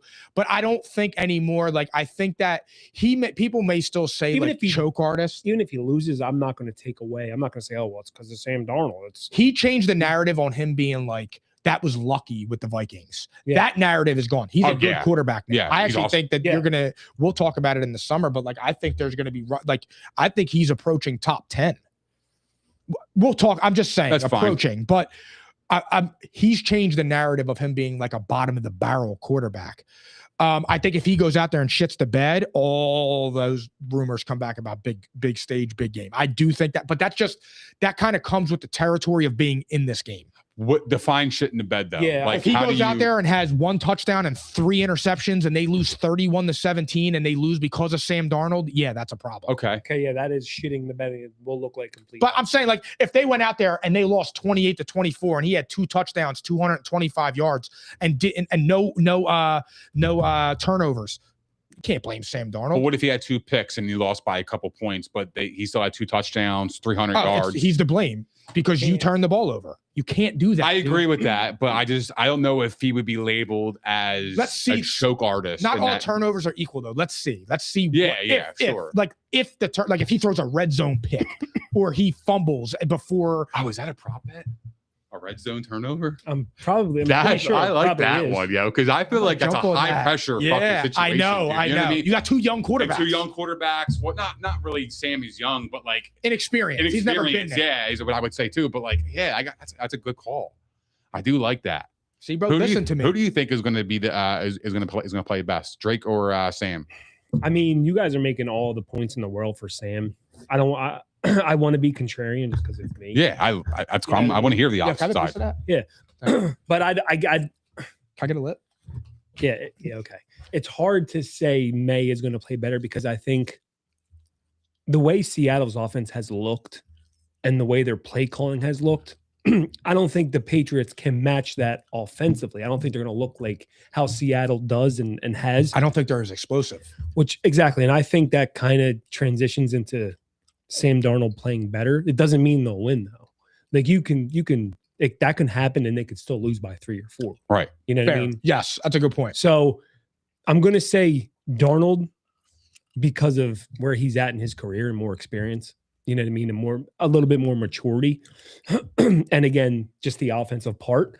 So I'm going to roll with Darnold with you It seems guys. like- I wish I could say May. Yeah. Maybe if he had one more weapon, I could maybe lean that way, but I can't see it. I think they're both in Unless Darnold just comes Sorry. out and looks confused like he did in Minnesota. yeah. You know what I mean? Against the Rams. Or against the Then- Rams earlier this year. Yeah. So I'm going to roll Darnold. Doesn't mean I'm taking Seattle. Yeah. I I smell shit. No, All right, I'm, fuck. I'm kidding. Bro, you know what's so funny? So going back to the weapons aspect, right? Like, because I thought about, oh, well, they have Stephon Diggs. Well, I started laughing because in his interview, I love Diggs. Yeah, me too. But like Diggs around. when they beat the Broncos and he was crying like, oh yeah, everybody was calling me washed and this, that, and the third. And I looked at his stats and he had 5 catches for 17 yards, and I'm like, I don't know. Like, you know what I mean? Like, I don't know. You know what I mean? Yeah, like, yeah. I don't know. Like, you kind of are, like. Really washed though. We didn't think he was going to be. You think he's really washed though? I don't think he's really washed, but I don't think he's even close to the player he was. I'll say it like this. I think he is. This year he played a lot better than I expected him to me play too. coming off of a torn ACL. And I think the defense still has to worry about him. You think Drake May is the best quarterback Stephon Diggs has ever played with? No. Come on, That's bananas. What are you talking about? What? Who else did he play with? I'm not even going to answer the question. Yeah, just ignore it. I'm curious. We ignore some stupidity Hawaiian up here, push. okay? Yeah. No, I'm just curious, bro. I can't believe Stephon Diggs made a Super Bowl before Josh. That has nothing to do with Josh. With Josh? That has nothing to do with him versus him, though. They're two different positions. You got to get him the ball. Yeah, No, he dropped that shit, right? he did. That was the funniest fucking. I've never seen you snap like that. He did drop that. That was right through his fucking the hands. best reel of all time. The best fucking reel of all time. It really was, dude. That really pissed me off, yo. I've had some really pissed off moments about that shit, about the Bills. Oh man. yeah, dude. Hell yeah. You guys like McDonald or Vrabel better? Who do you trust more? I'm going Vrabel, bro. He's got 3 rings. He's learned under the best. He's played for the best. He's always calm, bro. If you ever watch him, he's always calm. Like, He looks like his heart rate don't change. Yeah, and I just think he has that pedigree where he's been there before. He's going to be telling his locker room, yo, just chill out. Just another game. He was a 1 seed. Do your job. Tennessee. Yeah, like he's just been there. He has that experience as opposed to Darnold over May. So I'm going Vrabel, and I think that could be a big difference maker in this game, regardless of how the Seattle's play calling and how their defenses look. That dude is no slouch. He knows what he's doing, and he's going to have his team ready for that stage, bro. In my opinion. I'm with you. I like Vrabel too. I'm not a fan of McDonald. That's crazy. Really? Yeah. No, I think he's a good coach. I don't like his behavior. Really? What do you mean behavior? He only sees his kid once a week because he's so locked in preparation. I do not like anybody that talks about that. Joe Brady, I think he's a fucking clown. Why? I think he's a fucking clown because you said some shit like that. Joe Brady. What did he say? He missed the birth of his child and thought it was hysterical because he was up till 3 a.m. studying wasn't plays. it was Williams. Didn't he say some shit like that? Caleb Williams? Or Justin Fields. Justin Fields. Yeah, he didn't go out to dinner with his family because he wanted to study his playbook. I told you there, he sucked. I don't like that. I don't like that clown shit. I don't like people that glorify overworking to try and sound like they're doing something different. There's no need for that. Nobody really sees their family during the season, bro. They don't, though. You know what I mean? That's actually real. I don't know. People come out and say they do. Well, like you really think these people see I their think family? Bruce Arians did because he valued that. Yeah, but like that's very rare in the NFL because there's so much work that needs to be they're up at all hours, bro. Yeah, but dude, they get in the facility at 4 o'clock. But I agree. I agree with what you're saying. That's corny. That's weird. I just think I think it's extra. Like it's doing the most. Yeah, I just don't think you need to say that. I hate when people do that. It's a huge turnoff for me. It's a huge turnoff for me. I don't root for people like that. I like him as a coach. I think he's awesome. I do like him. I think he's the whole culture. I think he's a good coach. It's that type of fuck shit that I don't like. Like you don't like Sean Payton. I can't stand Sean Payton because I think he belittles people. Yeah, I don't like his arrogance. I hated Greg Popovich. Yeah, was that true what he said about if your ankle was messed up, I wouldn't have drafted you? Was that real? I don't know. I don't recall him saying that, but I didn't think. Oh no, Bo Nix got pissed because he put Bo Nix's business out there about his broken ankle. I saw that, but I don't know about how many surgeries he's had. Yeah, isn't that like a HIPAA thing? Probably. Yeah. You're probably right, to be honest. Yeah, it is though. I think like he beat up that reporter, and it's just like I don't know. He does man. have a punchable face. He does, bro. When I see that shit, like this. Yeah, and like I just see certain shit like that, man, and it just he does let Tiger roll out too. Yeah. And it just pisses me off when I see shit like that. Like, I don't know, man. I can't get down with that. Like that, as soon as I hear that type of shit, it turns me off immediately. See, I feel like when Bill normal. Belichick did it, like it was funny. Like, I don't know. I felt expect- like it when was Bill expected. Belichick did it, though, like I almost felt like he was doing it trolling. yeah. I It was feel like like- Marshawn Lynch, and he's like, next question. Next Yes, question. bro. Yes, but like We're on when to Joe Cincinnati. Brady, What the hell's that? when Joe Brady, but he also had the cachet to do that. When Joe Brady did it, when Justin Fields did it, when Sean McDonald did, Mike McDonald did it. Like I'm just looking at it, I'm like, you're trying to portray like you're putting in, And you all of haven't this done extra shit effort. really yet. Yeah, to- and it's like to act you're that trying way. to say Right, like exactly. I'll outwork you. I'm up here like I'm Mr. Workaholic. I put in 90 hours a week. Like don't glorify and brag about your overworking. If you want that to be your life, so be it. But don't go on there and act and put it out there like that to try and sound like you're doing more. But what was the context of that? Because I don't. Mike McDonald, he Yeah. was doing like some casual ass interview and he was saying like, oh, I don't get to see my family during the week. You know, I see them maybe once a week. I'm here 24 hours a day in the gym. And I just thought it was really, really gay, to be honest. Like that's the only way I can explain it. I thought it was really gay when I was watching it. I'm just like, oh, you're a fucking loser. Too. I mean, he answered it honestly though. If that was the case, I mean, bro, It if sounds kind of clownish. it though. does. I agree with you. I don't think anybody should I be don't working care like what that. he says, bro. He's not working 23 hours a day, bro. Nobody No, does it's that. impossible. That's what I'm saying. Yeah, bro. it's impossible. And if you're missing taking your kids first day to school, I think you're a loser. I don't care what your profession is. I don't. You can argue that all you It's want. kind of hard with that being a head coach, There's though, bro, no because way, you have bro. set practices at certain times. You can- and that runs into the kids. Well, Kirk Cousins was mandatory in every contract he ever signed, where Tuesdays he did nothing football related. but that's a quarterback, not the head coach. The head coach is a different stratosphere than the quarterback, in my opinion. Like the quarterback can miss a practice where a head coach can't. Why? Because they set the practice, they set the whole thing up. Yeah, they're running the show, like it's their show. I mean, you would know what I probably know mean? better Like, because you were around. I just disagree, man. they're running the show. Like they put the practice together, like what they're going to do, what they're going to work on. You got to teach like, the people under you. Don't you have an assistant head coach? the 7 What on the fuck 7. are you doing if you can't? If an you know what I mean? assistant head coach can't run a Coach. practice, what are you doing? Yeah, but I mean, like early in the season, it's kind of hard though, man, because like you're trying to set something up. You know I what I know. mean? Like you're. I get it. I'm just saying. I just thought it was clown. I just Yeah, thought it was I don't corny. disagree with I that. just thought it was corny. Yeah, You don't need he to probably say that. yeah, not say it. He might live it, but to say it, I'm with you. But I'm gonna go with you guys, Mike Vrabel. I mean, obviously the pedigree itself, like it speaks volumes. Like it's Mike Vrabel. He's fucking awesome. I seen a clip that he said that if he wanted to ring with New England as a head coach, that he would cut half his dick off and fucking leave her 6 inches. So That was funny. he's a as legend shit. in my book. Yeah, he's. see what I Yeah. mean? Like I could deal with stuff like that. I like that shit, dude, because that shows personality. Because it shows he's not- realness. he's because not- everybody he's not- talks like that. You He's know not what I mean? being Like, a try hard. yeah, Like Mike McDonald gave the corporate ass answer. I'll die for this shit. like he's not a robot. Yeah. And I think that's what I love about Vrabel. You know what I mean? Like I loved him in Tennessee with that. Like, yeah, like yo, I seen it last week. That's real shit, Yeah. bro. Like, yo, That he was is funny who as he hell. is, You man. remember where we were for that? What was it? We were at Chickies and Pete's in Marlton. Yeah. Going at And your his dad was there. bro. Yeah. I seen it last week. Everybody called me crazy. I said it, yo, the Tennessee Titans are gonna fucking They upset them. ran Yo. it down They fucking ran it, Ravens' fucked them throat. up, yo. They fucked them up, dude. Ran it down his throat. Oh man, that was a good memory. And that was one of the best seasons by a quarterback. Yep. Lamar Lamar rookie was year. oh yeah, it was unbelievable. That was amazing. All right, who's going to win and who's the MVP before we get out of here? We've been potting for a minute. Who's gonna win? I'm gonna go Seattle, but I don't think they cover. I think 4.5's the weirdest key number you can have for a spread, and it's covering Vegas's ass. In my opinion, I could see the game being like a 23-20, 24-20. I don't think it's going to land directly on touchdowns. These defenses are too good, and I think they're going to start too slow. I think points are going to be a premium. I do think though Seattle does win. My play though is going to be the Patriots to cover 4.5. I like that. Who's the MVP? I'm sprinkling Travion Henderson and Christian Gonzalez. Oh, As crazy as it sounds, I Even know. with them losing? Well, if they lose, no. If they lose, it's going to be Darnold or JSN. Got you. but I Okay. guess betting purposes, if I'm you're going to gonna be put the opposite, sprinkling I got on you. the Patriots money line. Christian makes Gonzalez is a good one because if he locks up JSN. Yeah. I got the here's the thing. I haven't picked a correct game in the playoffs since the Bears beat the Packers. No, I you am took this year.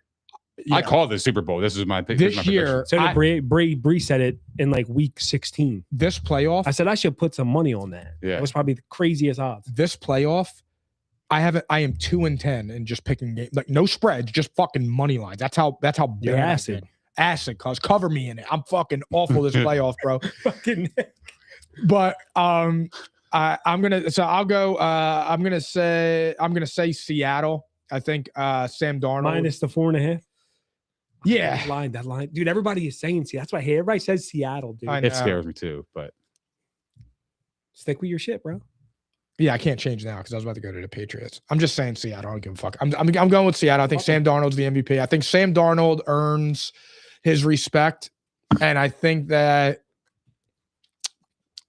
I just feel like Sam Darnold's going to have one of them games in a good way, like not one of them Sam Darnold trash ass games. I just feel like I feel like this year it would be the cherry on top to Minnesota, and that's just a storyline. Sam Darnold went and won the fucking Super Bowl and made fools out of the fucking Vikings and the Jets who gave up on him. The Vikings gave up on him too. Real shit, they did. yeah, I know. And I think Sam Darnold's story is fucking incredible. How do you not root for somebody like, huh? No. How can you not root for Sam Darnold? It's a big mistake what they did. Yeah. Here's the thing. I want New England to win. I just don't think it's going to happen. Fine. Okay. I think Seattle's the better team. I think they've been all year. And I'm going to take Seattle. I think it's going to be over 45.5. Are they going to? I think I like the final score to be 27-23. I think New England covers by half. I do. I think they cover by the skin of their teeth. It's a good score. I like 27-23. I thought about the MVP. If it falls, I'm hammering the Patriots, guys. I thought about the MVP, but Falls? To what? To a 4? Everybody taking Seattle in the falls. Gotcha. And the one game that's on in the Super Bowl, if it falls and everyone's already on Seattle, I feel like it's going to be a defensive guy who wins the MVP. Remember when Seattle won their first Super Bowl? It was the guy KJ Wright who won the MVP, like the random linebacker. I can kind of see the same thing for this. Like I feel like somebody like Leonard Williams or or Tyreek Woolen. Maybe. But like somebody like on defensive line. Is going to make, just change the game with a fumble or 2 sacks with 2 fumbles or something like that. It's going to change the magnitude of the game. It's going to give Seattle the best, the best field position, and they're going to cash in, and that's how they're going to be the champs, in my opinion. But again, I want New England to win, but I do think it's going to be a defensive guy on Seattle to win the MVP, and I think Seattle wins 27-23 and it's overs. All right, guys. Thank you for tuning in. I don't know if we'll be back next week. We'll see. But that was a long ass fucking. That's the longest pod in the history. Yeah, it was. That was history. 2.5 hours. That was holy hell.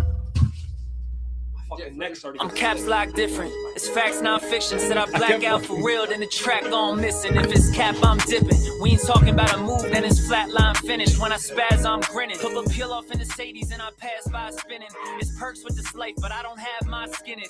Took a quick trip and now I'm back home winning. And I see they eyes pop like I snack on spinach. Pull up to the spot, she tryna grab my digits. I'm already 8 shots, a Henny past my limit. Here you go.